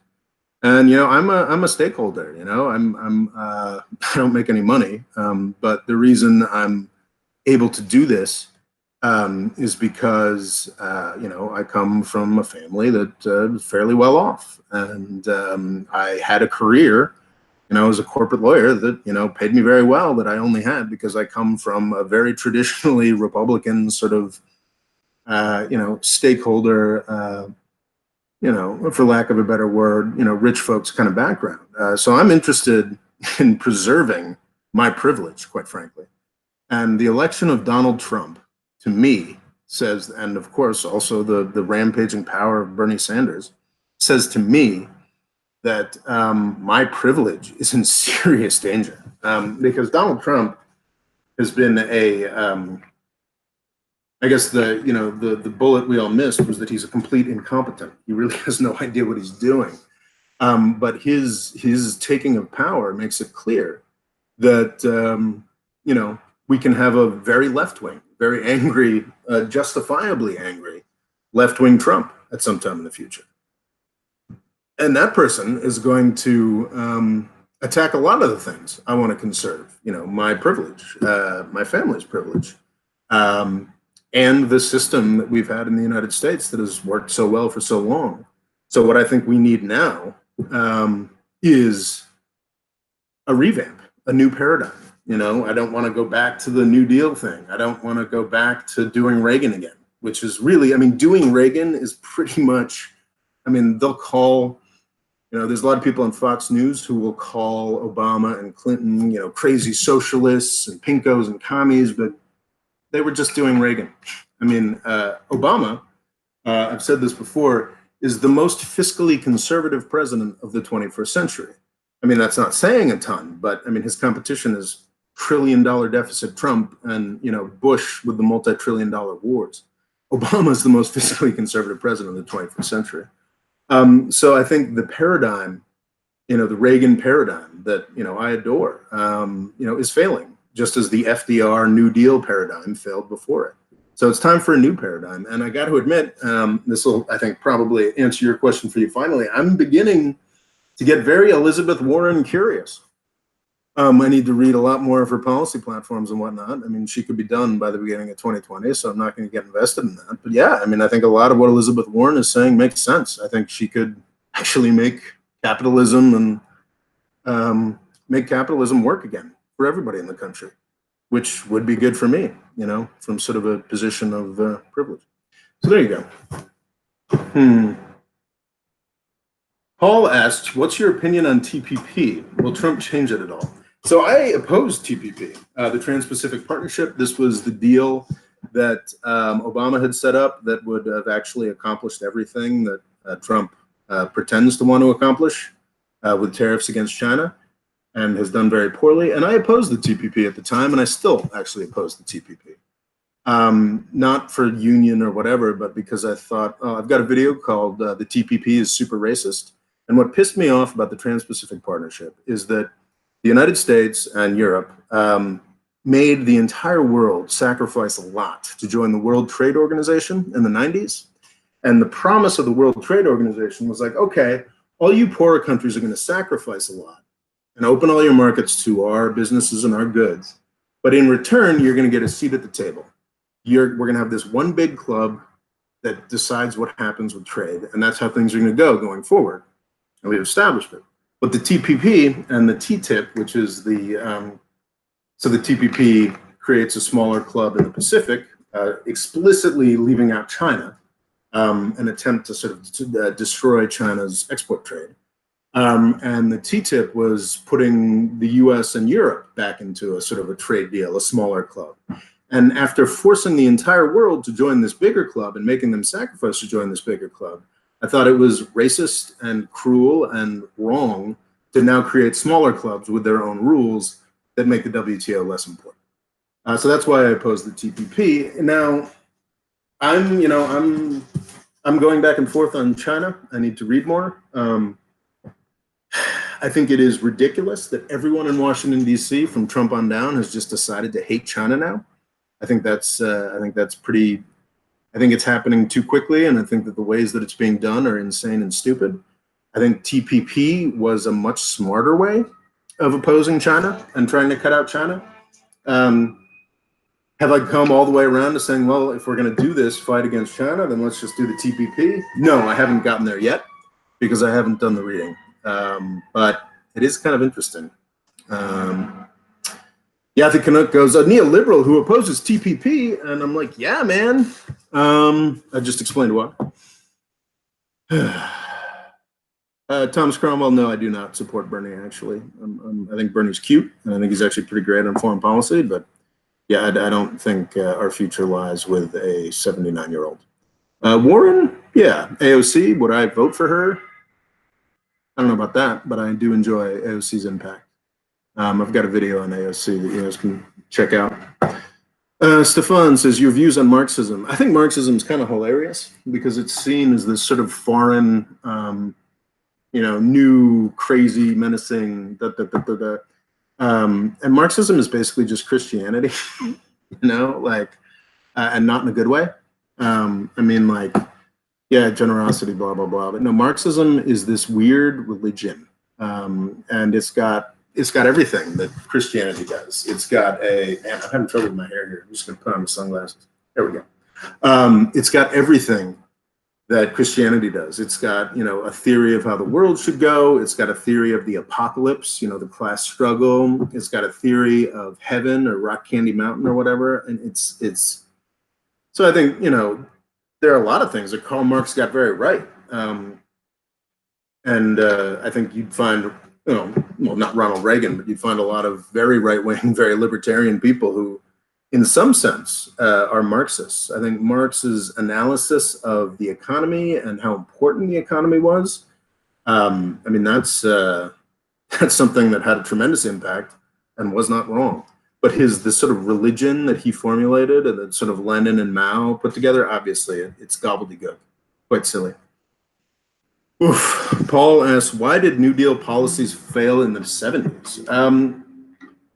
It's a great question, and one that's tremendously complicated, and but I think in essence, the New Deal failed in the 1970s, and sort of the Reagan Revolution failed in 2008, and certainly in 2016, because both of these ideologies were things or paradigms, ideology is the right term, both of these approaches to the world and politics got a lot of things right, and they both got a lot of things wrong. Human beings are fallible. The idea that we're ever gonna, know exactly the right approach to everything is deeply, deeply silly. I think you can, in painting with an extraordinarily broad brush, you can say that maybe, okay, the New Deal was a swing to the left, and then the Reagan era is sort of a swing to the right, and then this is going to be a swing to the left. But and I think after whatever paradigm this is, when I'm in my 80s or so, there'll be another swing to the right. But, I think these things are kind of meaningless. Basically, these are ideologies and approaches to the world, New Deal and then Reagan, that were very right about a lot of things and corrected a lot of real problems that were present in the last, approach to the world. And then they sort of run out of steam. And it's not like a lot of people are like, oh, we just need to rededicate and be more emphatic about going after, this thing that worked 40 years ago. No, it's like, now we need to address the problems that didn't fix and do a new approach. And hopefully it'll work well for 2 or 3 decades. And then it'll fucking collapse and we'll have to go for another thing. That's sort of how history works. Actually, that might be a little Marxist. Is that the dialectic? No, not Marxist, more Hegelian, in fact. If I could ever get it together to actually read any of Hegel's works, they're tremendously complicated. He's sort of a German theorist of the early to mid 19th century, tremendously important philosopher who had a lot of impact on Marx and everybody else, but nobody can actually read the stuff he says. Hey, Fatagueda, thank you so much. That's very grateful. Very grateful for the donation. Patel Gueda has contributed 50 of those. I mean, DKK. I don't even know what that is. Is that Danish? Or anyway, thank you, Patel. And when somebody sends me a top chat, a super chat, I answer their question immediately. Thoughts on the potential of South Korea and Japan building a closer relationship with China if a war with Iran happens, which skyrockets oil prices? I think that's very interesting, and I think that's very possible. I do think that both South Korea and Japan have long-term rivalries and fears with China that, you know, when we have a non-insane president, we'll get them further onto our side again. I think that they're more worried about China than they are worried about us. And that's an incredible saving grace that the United States will have, is that at this point, all of our plausible rivals are more frightening to everybody around them than we are. But yeah, absolutely.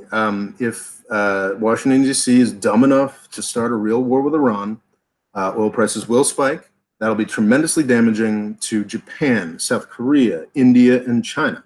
And that actually might be sort of that might be the in there. I think South Korea and Japan would be much more interested in sort of forming a united front with India that sort of China could be a part of as well. So I think that, yeah, I think that would absolutely, I don't know what, I think actually damn it, I'm not as up on it, but I think I do remember seeing something about India and China and possibly some other countries talking about a buyer's cartel. So like OPEC is a cartel that controls all the sources of, you know, oil and petroleum or what have you. But they wanted to create a cartel of the people who buy it to sort of force more sanity in pricing. That's I mean, I'm not sure how that would work, but yeah, I could see something like that happening. But as far as like forcing a longer term reorientation away from the United States and to China, as dumb as Trump is, who knows if we got 8 years of Trump, maybe that'd be possible. I don't think it would have long-term effects or be long-lasting. Danish krone. Thank you for those Danish krone. Very grateful. Poison of God asks, what would the world look like today without the Knight Templars' 1789 revolution in France? You know, there's a famous quote that apparently is wrong, that, you know, it actually wasn't. So I think somebody asked Zhou Enlai, a sort of famous Chinese politician, sort of Mao's #2, you know, what do you think of the results of the French Revolution? And he famously sort of leaned back and said, well, it's too soon to tell, which was, you know, sort of added to the mystique of Zhou Enlai and the Chinese leadership.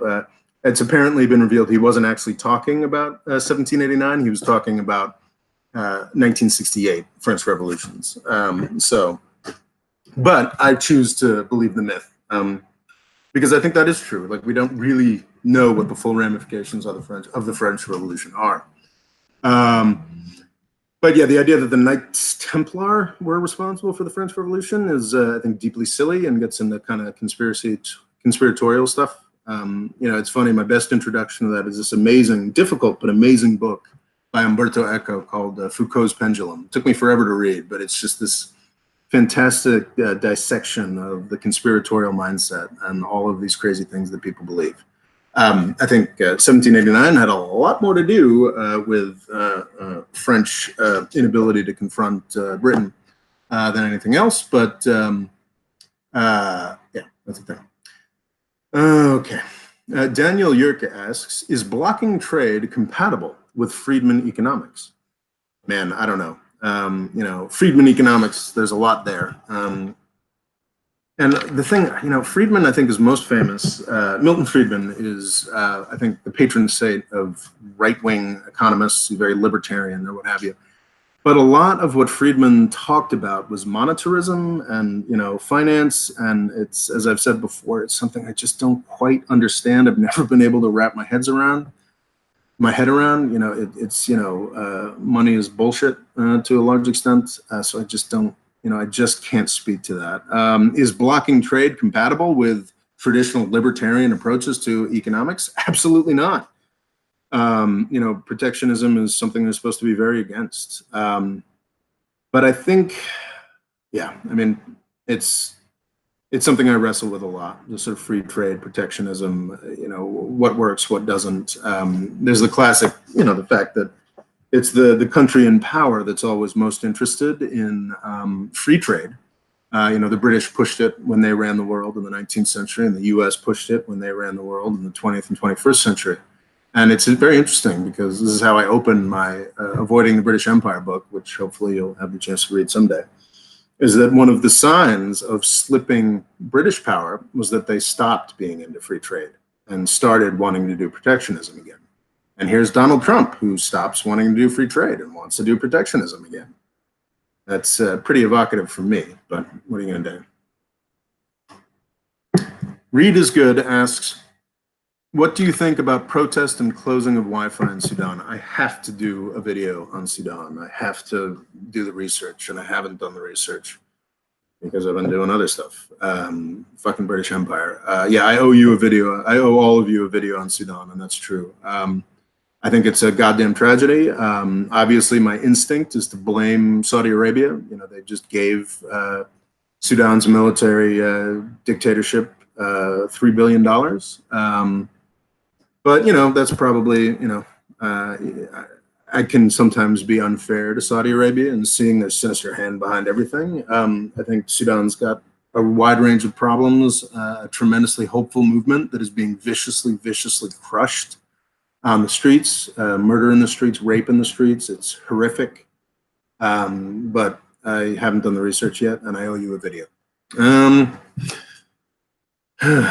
Logo Cool Extreme asks, what is the worst thing an angry, successful Bernie Sanders-like candidate could do?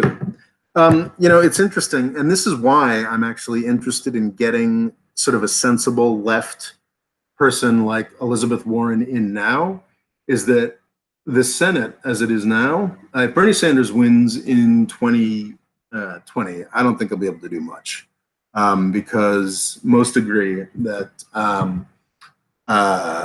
they're not going to be able to. The Democrats have already flipped the House and will probably make more gains, but they're not going to be able to completely dominate the Senate. And if they can't completely dominate the Senate, then it's going to be very easy for Republicans and their massive media architecture to crush anything that Sanders does that's too out there. So yeah, I mean, I don't think, what I'm more worried about is 2024. If we continue on the same path, we get another financial crisis, all the Republicans get wiped out, and all the non-hyper left Democrats get wiped out, and then we get sort of a one party. 2024, we get a one party left thing. Then yeah, I mean, they can do tremendous damage. Essentially, the damage I would be envisioning would just be sort of crushing capitalism. I'm a neoliberal. I'm a fan of it. What specifically? I mean, I think that there are I think that bankrupting the U.S. government is a real possibility. I'm less of a deficit hawk than I used to be, but I still am. That's one of the main reasons I find Trump so loathsome, Bush so loathsome. And have some sympathy with Obama and Clinton, as Democrats actually used to be about fiscal stability. Bernie Sanders would not be about fiscal stability. Now, does that mean that I believe we've got to just start cutting the budget willy-nilly? No, we got to be cutting the right parts of the budget. We got to cut the military. There are a number of things that we could do if we were just a little saner to save money and do things that actually matter, like fixing healthcare.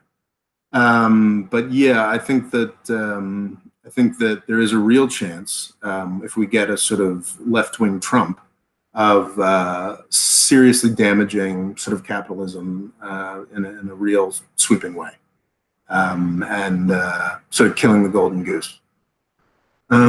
So yeah, questions.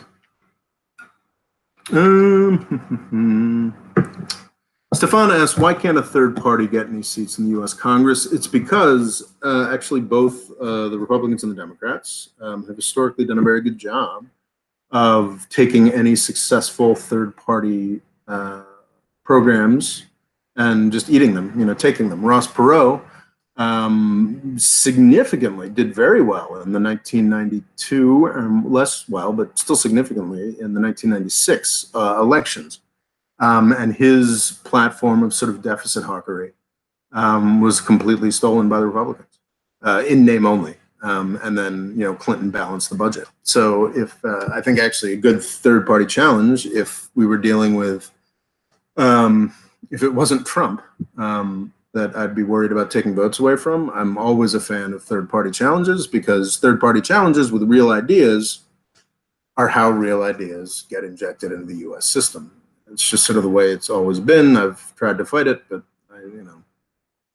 I'm becoming less faithful that it's possible. James Cook asks, can the two-party system in the US be disrupted like the UK's was? You know, I don't think so. What's interesting is that Bernie Sanders, this crazy leftist, he wasn't like, oh no, I'm going to, go run for the Green Party. He was like, no, I'm going to run for the Democratic Party nomination. I think that it's inertia. I think it's the way, it's got something to do with inertia. It's got something to do with the very distributed nature of power in the United States, where it just sort of makes sense to have like, okay, blue team, red team. Like I said, I'm a big fan of third parties. I would love it if, that monopoly got broken, but I've just become, after advocating for it for a long time, and then just sort of, waking up. That's what this channel was going to do in 2016. We're going to go hard for the third parties and try and carve off those votes. And then fucking Trump got nominated, and, that all went out the window. So. Bartosz Żonada asks your take on protests in the Czech Republic. I don't know enough. I'm afraid. I bet it's Bajic. I don't even know what the name of the president or prime minister in the Czech Republic is. There's a lot out there. I think the sort of one of the things about Europe is that the death of democracy has been greatly overstated. There's been a number of people in in Europe elected who, the U.S. or sort of EU neoliberal elites don't like, but that's freaking democracy. And I believe the guy who's in power in the Czech Republic is one of the folks we are not supposed to like as sort of neoliberal elitist types. And there are massive protests against him. I think Hungary is a special case, and I think might be getting into some really problematic territory, but I haven't done the research on that. So I know people disagree on that.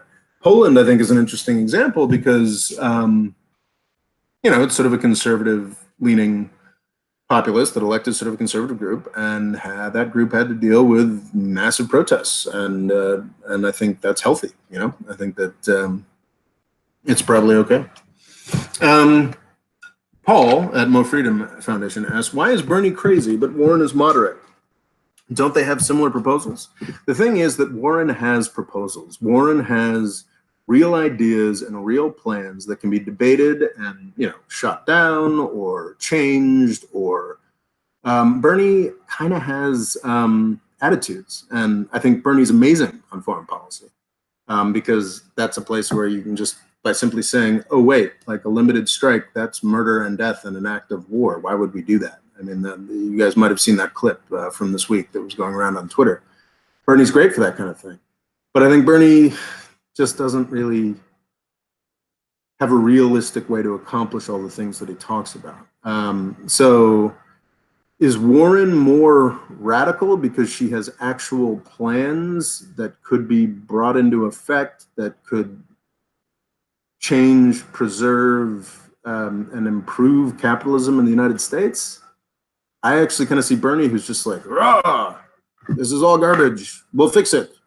That's Trump's message. This is all garbage, we'll fix it. Warren's message is, this is how we should try to fix it. Let's talk about it. So I see that as less radical and more helpful. But yeah. Paul asks, do you agree that the Senate is by definition undemocratic because it's not proportionate? I absolutely disagree with that. I have got a video. I've been workshopping on that for quite some time. I've even taken footage across the country on it. But no, I am a huge fan of the Senate. I think we can have a conversation about the Electoral College. I think that's more legitimate, though I think I'm still probably provisionally, to some extent, a supporter of the Electoral College. I think that's an interesting argument. I think the Senate and the way that it allows other states and regions to preserve power is tremendously important. Just briefly, California and Texas are the richest and most powerful states in the United States, by far. Most populous, most economically dynamic. If we didn't have a Senate, I don't think that would have ever happened. Because if, and this is something very smart that the founders did, you know, we're going to have a House, the House of Representatives, that's completely by population. That's where the power is. And then we're going to have an upper house that's by region. And it's actually not in the Constitution. It's the Northwest Ordinance. I need to do more research on this. I believe Northwest Ordinance is actually something that predates the Constitution. The United States had this kind of crappy government between the Revolution, winning the Revolution in 1781, and then the Constitution in 1789 called the Articles of Confederation. And the one thing that they did, well, I mean, I'm sure they did plenty of things that were okay, but the Northwest Ordinance that basically said, actually, we're going to have different states called Ohio and Kentucky and Tennessee instead of letting Virginia and Massachusetts control everything to the Pacific, which is something that, well, not to the, to the Mississippi, which is something that they tried. I think was one of the smartest things that the founders ever did. Because if we didn't have a Senate, I think that all of the businesses, I mean, California was built by the defense industry. And if we didn't have a Senate, I think that the defense industry would have stayed in Virginia and it would have stayed in Connecticut. And, you know, we might not even have populated the West. So I think in the short term, it's easy to say, oh, you know, screw the Senate. It's giving too much power to Wyoming and North Dakota and Missouri or whatever, you know. But in the long term, the Senate makes it possible for new centers of power and wealth in the United States to get built up. And that dynamism is a tremendously important part of the United States' success. What would the US be today without California and Texas? It'd be Brazil, I guess. Anyway, so yeah. Paul asks, what's your ideal solution to campaign finance? I don't want a legislative response to campaign finance. I think I mean, maybe there is some stuff that can be done in the margin. I think that generally campaign finance laws exist to serve incumbents. That's how they've always worked, you know, since we started dicking around with this under Nixon, and that's how they'll always work. What I find tremendously inspiring is the kinds of stances that AOC, Tiffany Caban, I think there was a Republican guy who did this too, and I can't remember who it was, who are basically saying voluntarily, we're not gonna take money from all of these, you know, weird institutions, dark money, this, that, and the other thing that have actually been sort of come into existence because of campaign finance law. We're not going to take that corporate money. We're just going to take individual donors. I'm a tremendous supporter of those kinds of candidates making those kinds of choices and being rewarded for them. I think that is tremendously worthwhile. What I don't like is this idea that we're going to set up, a new McCain-Feingold or a new, I mean, it becomes this sort of escalating thing where, you know, every 10 years we get some other approach to campaign finance. That, you know, anyway, I would love, this is another topic that I would love to get into. I would love to read the books on that I haven't had the time to read the books on. But that's my general approach to campaign finance. Okay. Do we have questions? We got 20 minutes left. I need some questions. Okay, Local Cool Extreme asks, More Freedom Foundation. How do we curb the inevitable rise of fat white guy terrorism caused by cops losing their jobs? That's a great question. It's a fantastic question. So I think that, you know, driverless cars, if they ever happen, will result in massive job losses in the US security forces. I think that if there's any decency or sense in the world, a democratic administration will come in. And now I don't think that we definitely don't need open borders. We definitely need some form of customs and border protection, some form of, I mean, ICE, whatever, some form of enforcement of borders. However, there's no denying that the current custom borders and protection system is sick. I think we need wholesale firings throughout that and a complete revamp of those systems. They're turning into an American Gestapo, and all those people should be jobless. I also think that mass incarceration, it's steady fall, and it is falling very quickly. not very quickly, very slowly, agonizingly slowly. But the kinds of things like hopefully Caban getting elected today and progressive district attorneys across the country, and the national consensus that we need mass incarceration to fall, it is falling.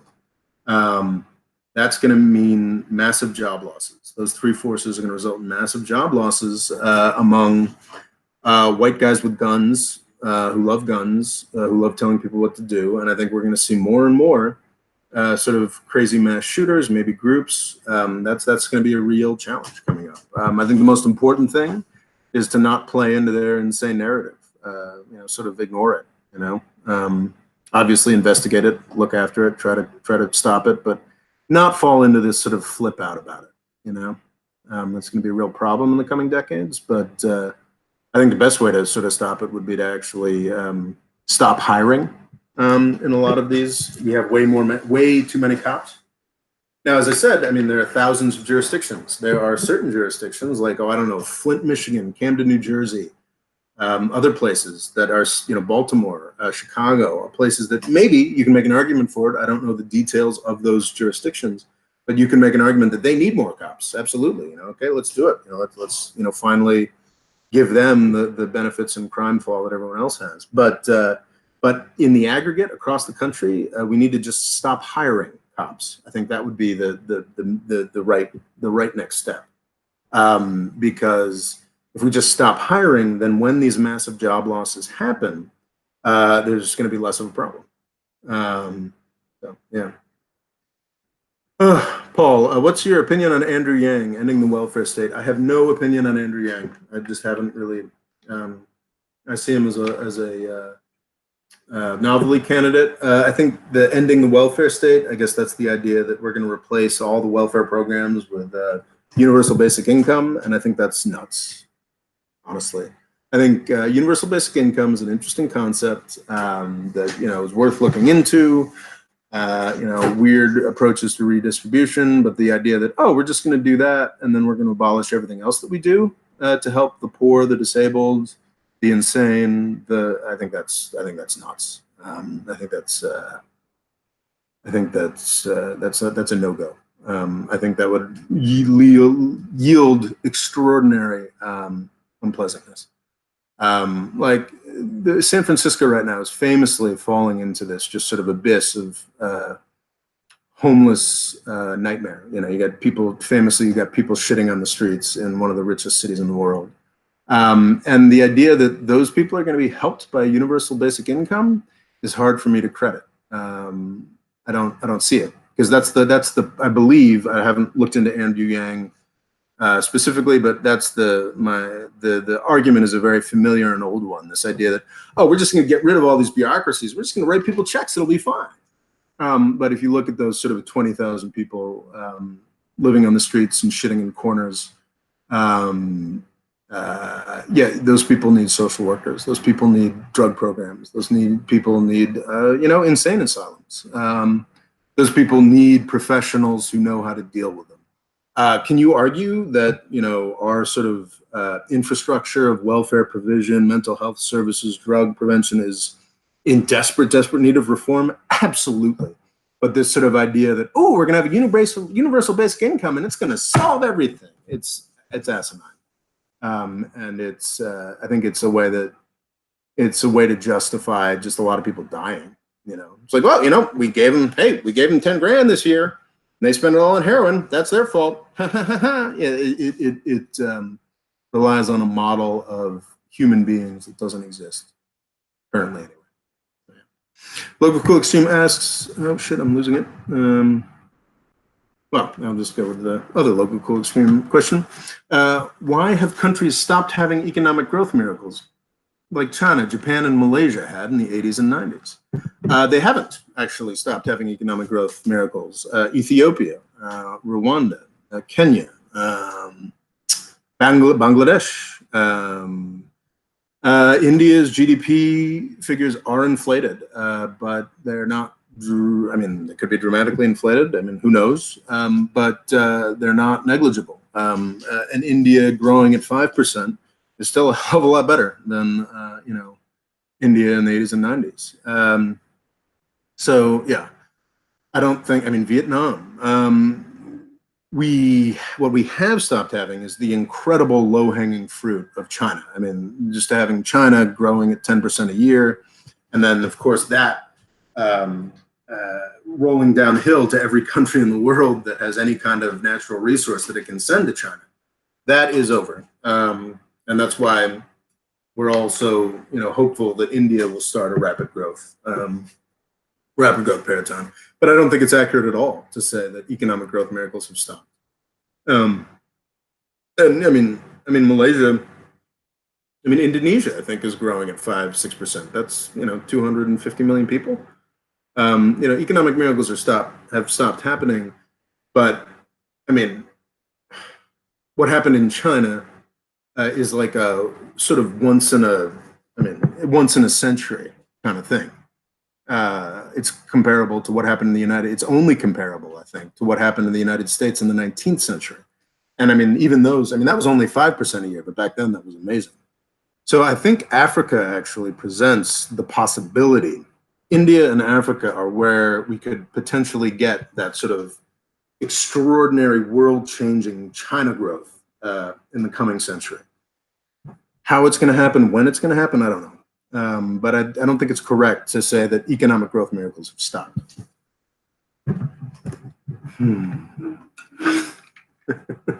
Bodyguard says the U.S. could get some tips from India. They have massive experience with people taking dumps on the streets.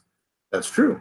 Tozbek says, thoughts on Joe Biden? I talked about it earlier. I don't think too much of Joe Biden. I think his current dominance of the polls is probably just because of name recognition.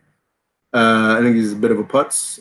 I think, honestly, so I was talking earlier about, how this sort of, we had this New Deal paradigm, then we had this Reagan paradigm.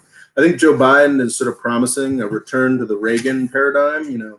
We're all just going to go back to this era before Trump, and everything's going to be just fine again. But, that just fine era before Trump produced Trump. And I think Biden is explicitly promising, oh, we're going to go back to before Trump. And I think that if we go back to before Trump for 4 years, we're going to go back to much worse than Trump, after 4 years. So yeah, I'm not very impressed by Joe Biden. I think, I like Joe Biden in The Onion and nowhere else. I think he's probably doing himself and his reputation a disservice by running. And when I do start talking intensively about the U.S. election in January, February of next year, I don't think I'll probably have to talk much about Joe Biden. Bodyguard asks, what do you think of right-wing populists in Western Europe warning for 1 billion Africans migrating to the EU? I think that's actually a legitimate concern. And that's sort of a weird thing. I think that U.S. fears of immigration are overblown bullshit. I think Mexico has successfully been reached a level of development that if we don't fuck it up by screwing with NAFTA, means that migration from Mexico is over. Migration from Central America is a very big deal now and possibly for the next 3 or 4 or 5 years. But those are very small countries compared to Mexico. And then once you get past Central America, you're dealing with pretty extraordinary barriers to large migration, just in distance and difficulty of terrain. And also, those economies are doing pretty okay with the obvious exception of Venezuela. So I don't think there's a real migration problem in the US. I think there is a real potential for migration crisis in the EU. And what the EU has to do is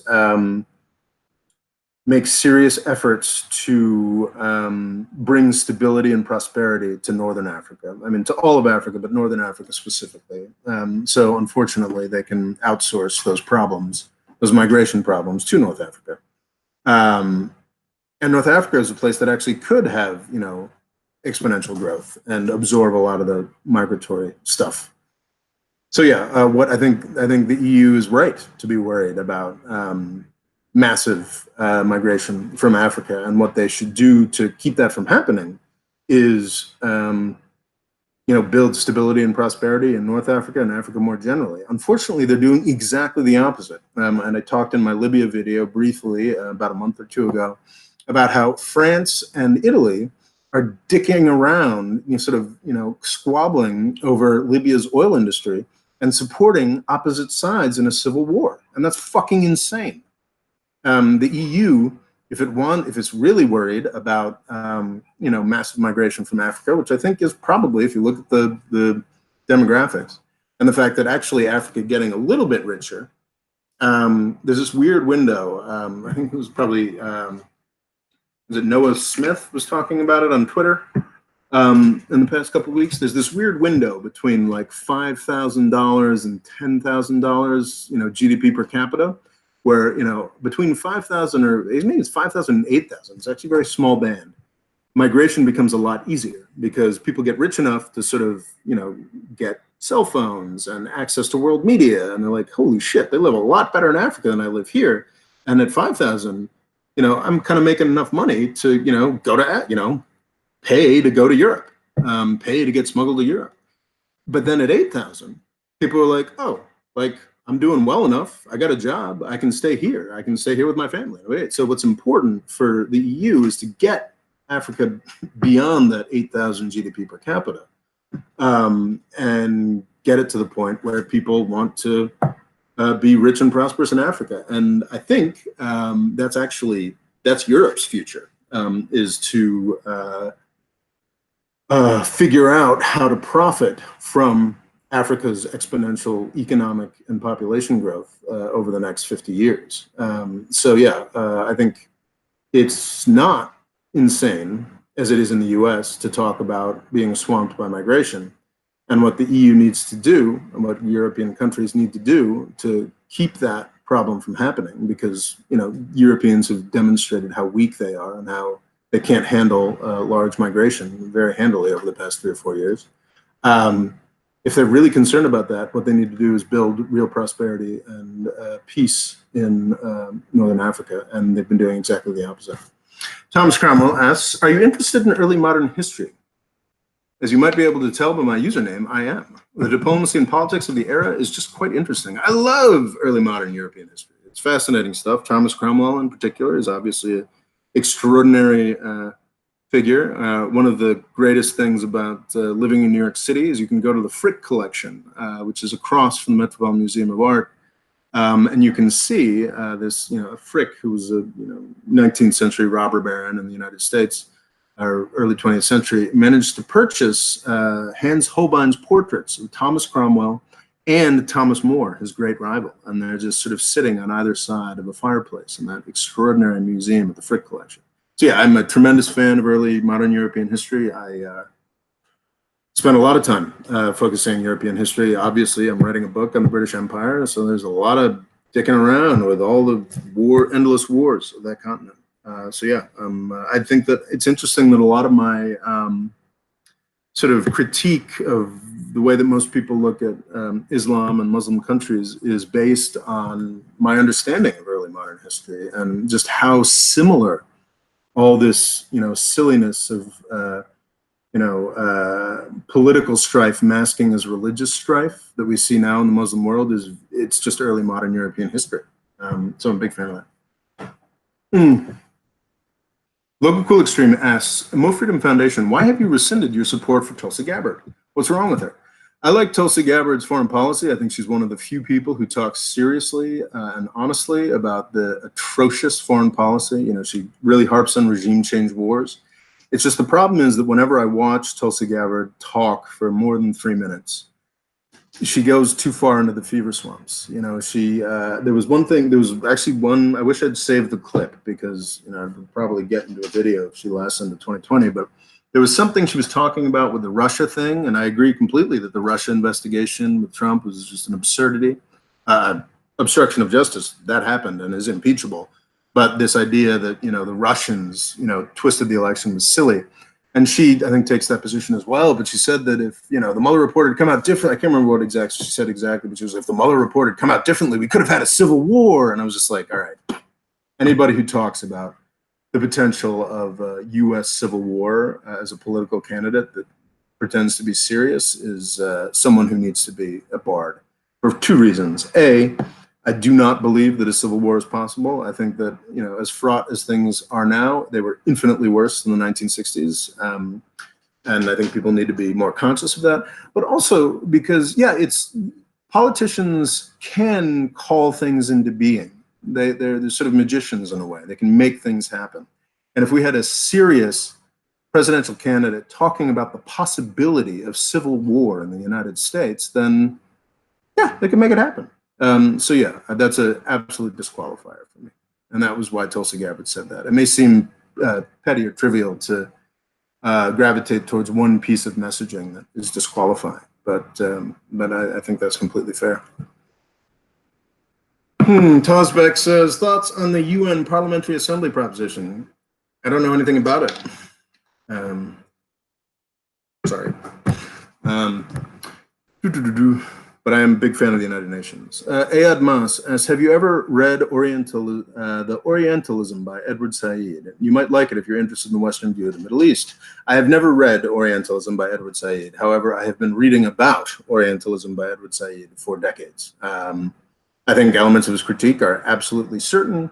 And once again, I haven't read it myself, but I have heard that elements of his critique go, or some interpreters of his critique go so far as to say that nobody from the West can possibly understand anything that goes on in the Middle East or anywhere other than the West. That I think is, and that could be wrong, but that that's a critique I've read of Edward Said. That obviously I don't agree with. I spend a lot of time talking about non-Western countries here, and I believe I don't do a shitty job of it, but I could be doing a shitty job of it.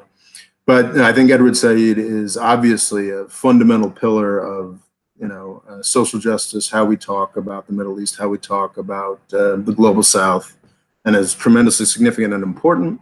But I think some of the critiques I've read of like how far he goes with his critique. Sorry, I've been saying critique a lot.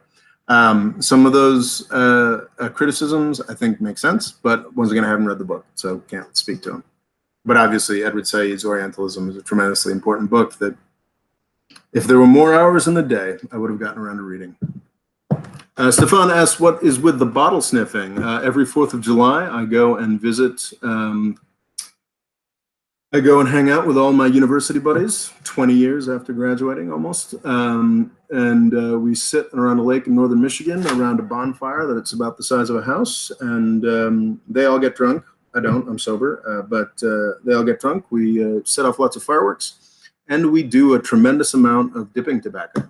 So this is, I'm starting off light with the General here, which is just pouches full of tobacco. But in 2 weeks' time, I will be wearing overalls around a raging bonfire in northern Michigan with a mouthful of quite disgusting tobacco, drinking Werner's ginger ale.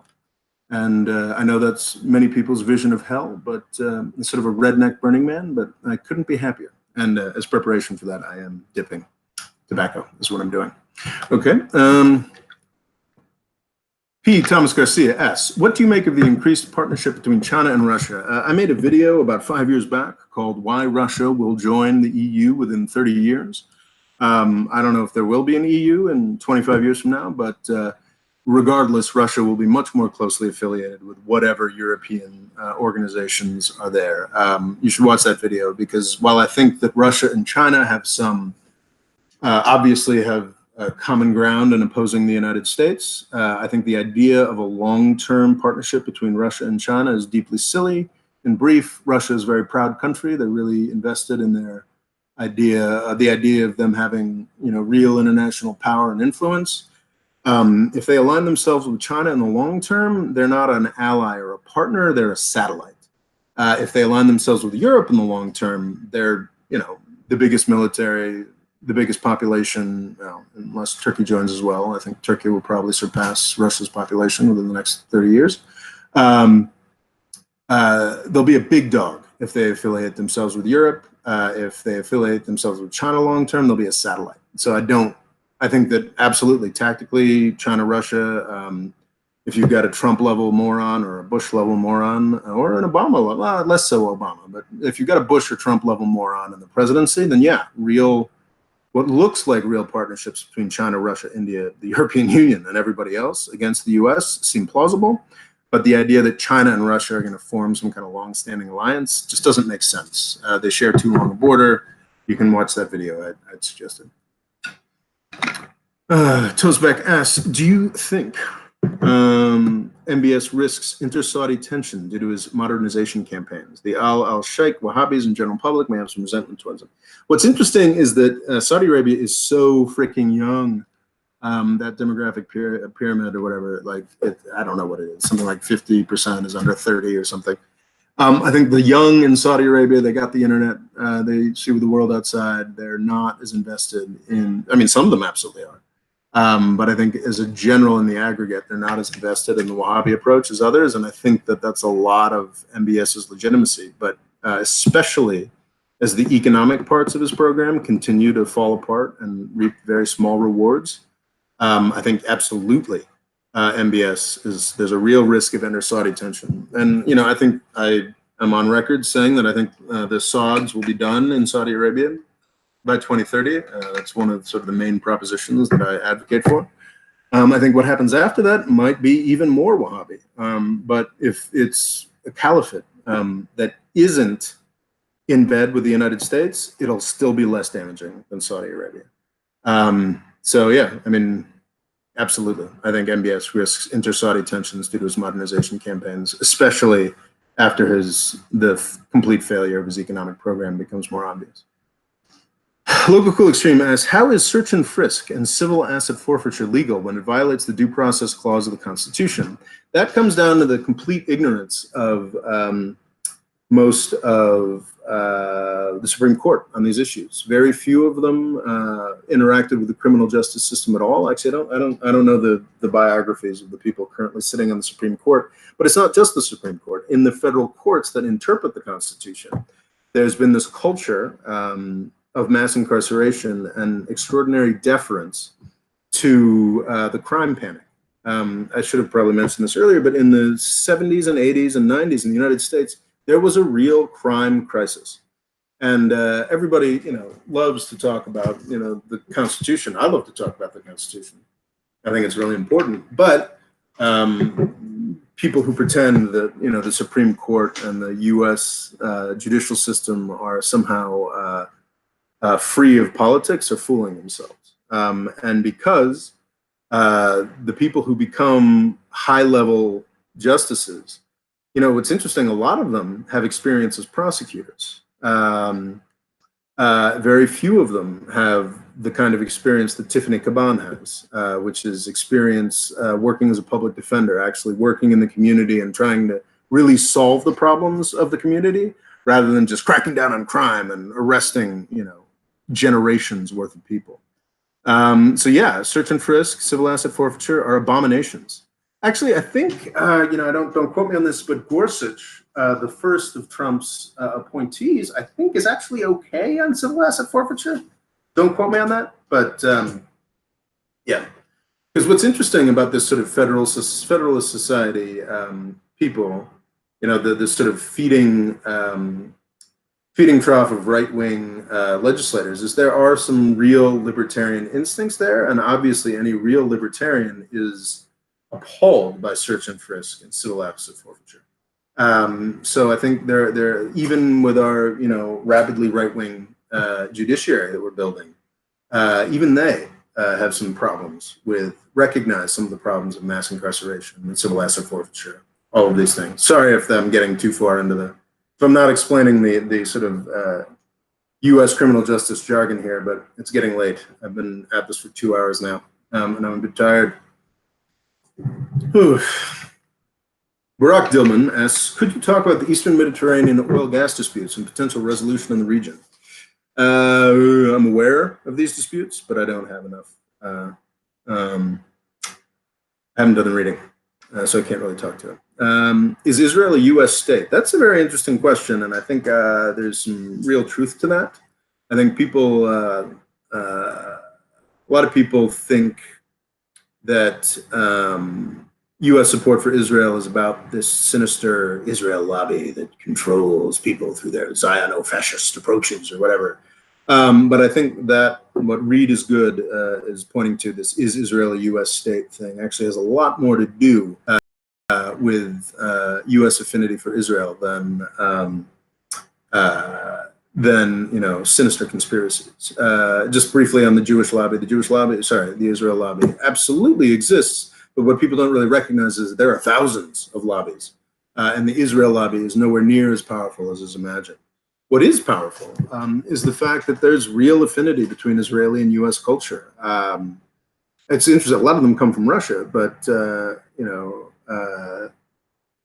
Israel is run by New Yorkers in a lot of ways. There's a lot of back and forth between Israeli and U.S. culture, and I think there's a real affinity there that is tremendously powerful. Now, I'm noticing some kind of problem here with my approach here. Am I coming through, you guys? Oh, great. I've got an ad again. Okay. All right. I think I'm back again. But actually, it has been 2 hours and 10 minutes, and I don't like to break the 2-hour mark, which I already have, because it makes people less likely to watch it after the fact. So I think I should probably say goodbye. Thank you guys. Oh, Fadel Guetta has chimed in with another super chat, and if you got another if you guys want to keep doing super chats, I'll keep doing this for hours. Fadel Guetta has said, "What part of Africa will play the biggest role in 21? I think 21st century. Okay, in the 21st century, what part of Africa will play the biggest role?" That's a fascinating question. Man, I don't know. Ethiopia is fascinating in so many levels, and I have incredible hope for Ethiopia. The sort of whole sort of East Africa. Is that the Horn of Africa? But Ethiopia, Sudan. Gosh, even Somalia, these countries have, and then going down to Kenya, which is doing very well, and Tanzania, which is, depending on the year, doing quite well. I think that the potential for those countries is immense because of their access to that extraordinary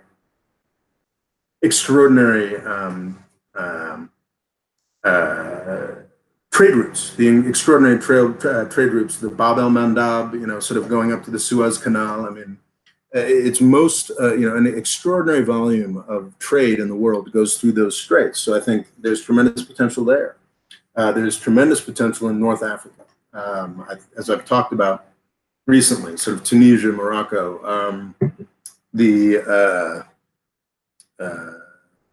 Tunisia, Morocco, Algeria. I mean, tremendous potential there.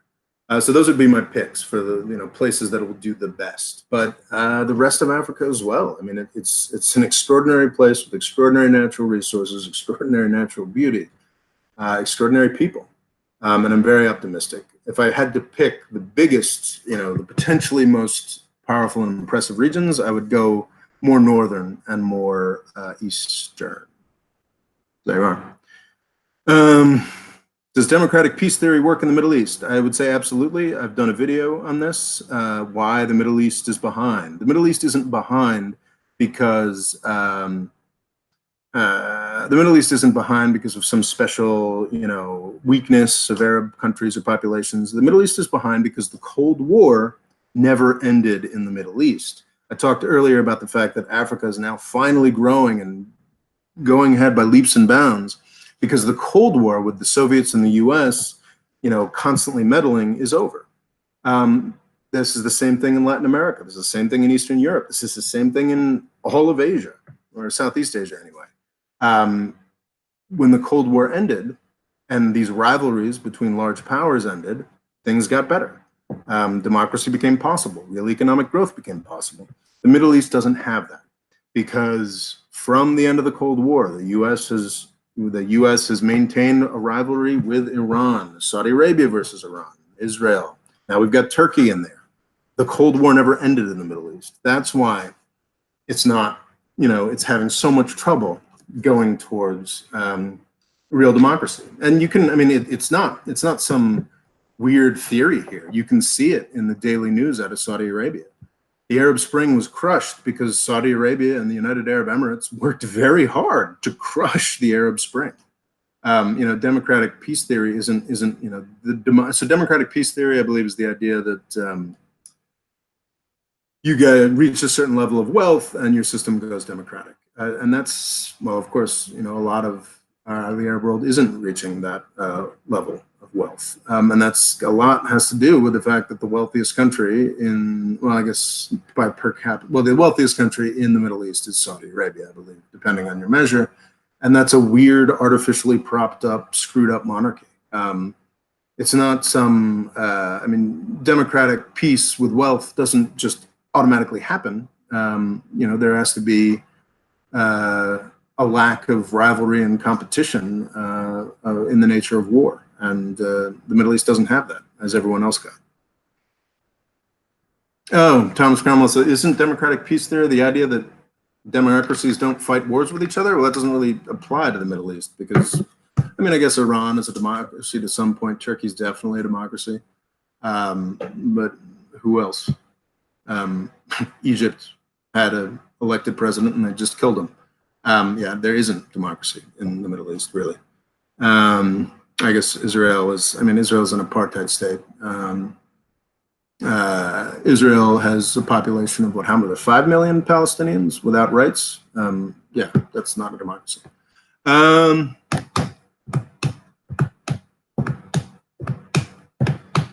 All right, guys, it's been 2 hours and 10 minutes. I'd stick around for another super chat if anybody was interested, but I think we've gone long enough. Well, Ayad Mas, obviously, I would say there is certainly democracy in Tunisia. There are serious attempts at it in Morocco and other places. Oh, Jesus. I'm certainly not going to talk about the Great Replacement question. I think it's silly. And also, if you just look at demographics, Africa is the only place that's still growing at a level that makes this Great Replacement thing at all plausible.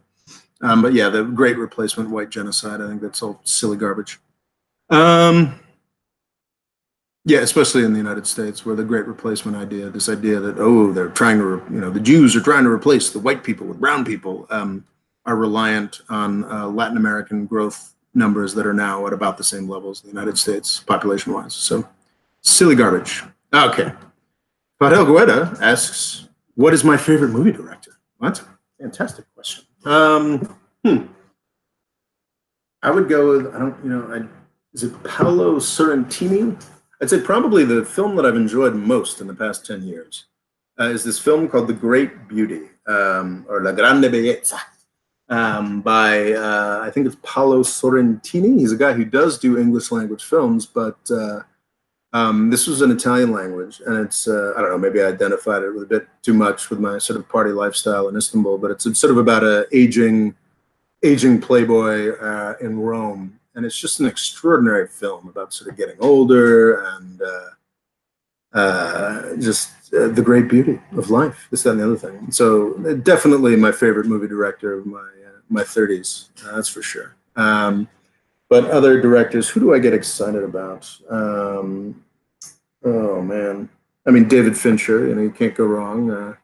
But I think David Fincher, I mean, the films that I really adored when I was younger, I mean, Fight Club and all that, it's, I don't know, I feel like I've kind of grown out of some of that. I look for less darkness in my films now that I turned 40 in 3 weeks, I turned 40. Yeah, when I was in my 20s and into my 30s, and even now, I can enjoy a good, violent, dark, grim, nasty video, nasty film, but I just don't have time for that, you know, so much anymore. So I kind of enjoy more cerebral fare, or honestly, just dumber fare. You know, I like a good, fun action movie with explosions. I really enjoyed Thor Ragnarok. That was a lot of fun. You know, Taika Waititi, I believe, is the director there. Excited to see what he does next. Oh yes, great. He's amazing. Denis Villeneuve. I finally learned how to pronounce Denis Villeneuve. Is, I believe, he's Canadian, French Canadian, I think. But yeah, I mean, he made Sicario, he made the new Blade Runner, which a lot of people didn't see, but I thought was extraordinary. He's a fantastic director. I'm a huge fan of his. Thank you, Fadel. That is a great call. As I did a video, gosh, probably a year ago now, where I talked about how the sequel to Sicario was the worst sequel ever made, because it wasn't made by Denis Villeneuve. It was made by some Sicario is this just extraordinarily well shot, well imagined, just indictment of U.S. drug war policy, about just sort of the violence and savagery that's involved there. It's an extraordinary film. And then they made a sequel that was just basically like, rah, rah, U.S. guys kill terrorists. Isn't it fun? Such an atrocity. But yeah, Denis Villeneuve is apparently making Dune, extraordinary science fiction,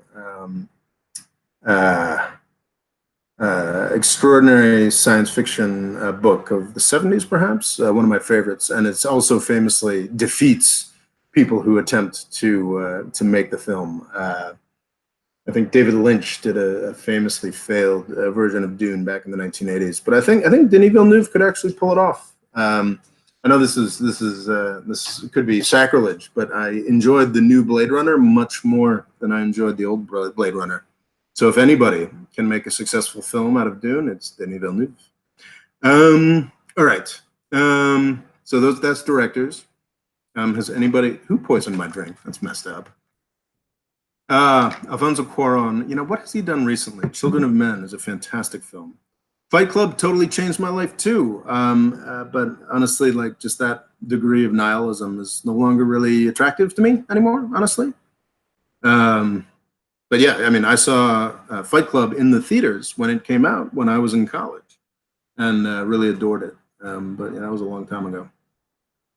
All right. Yeah, I like the Lynch version of Dune as well. I think it's fun, but it was a famous box office failure. I think the studio intervened for all kinds of reasons, and it just didn't work so well.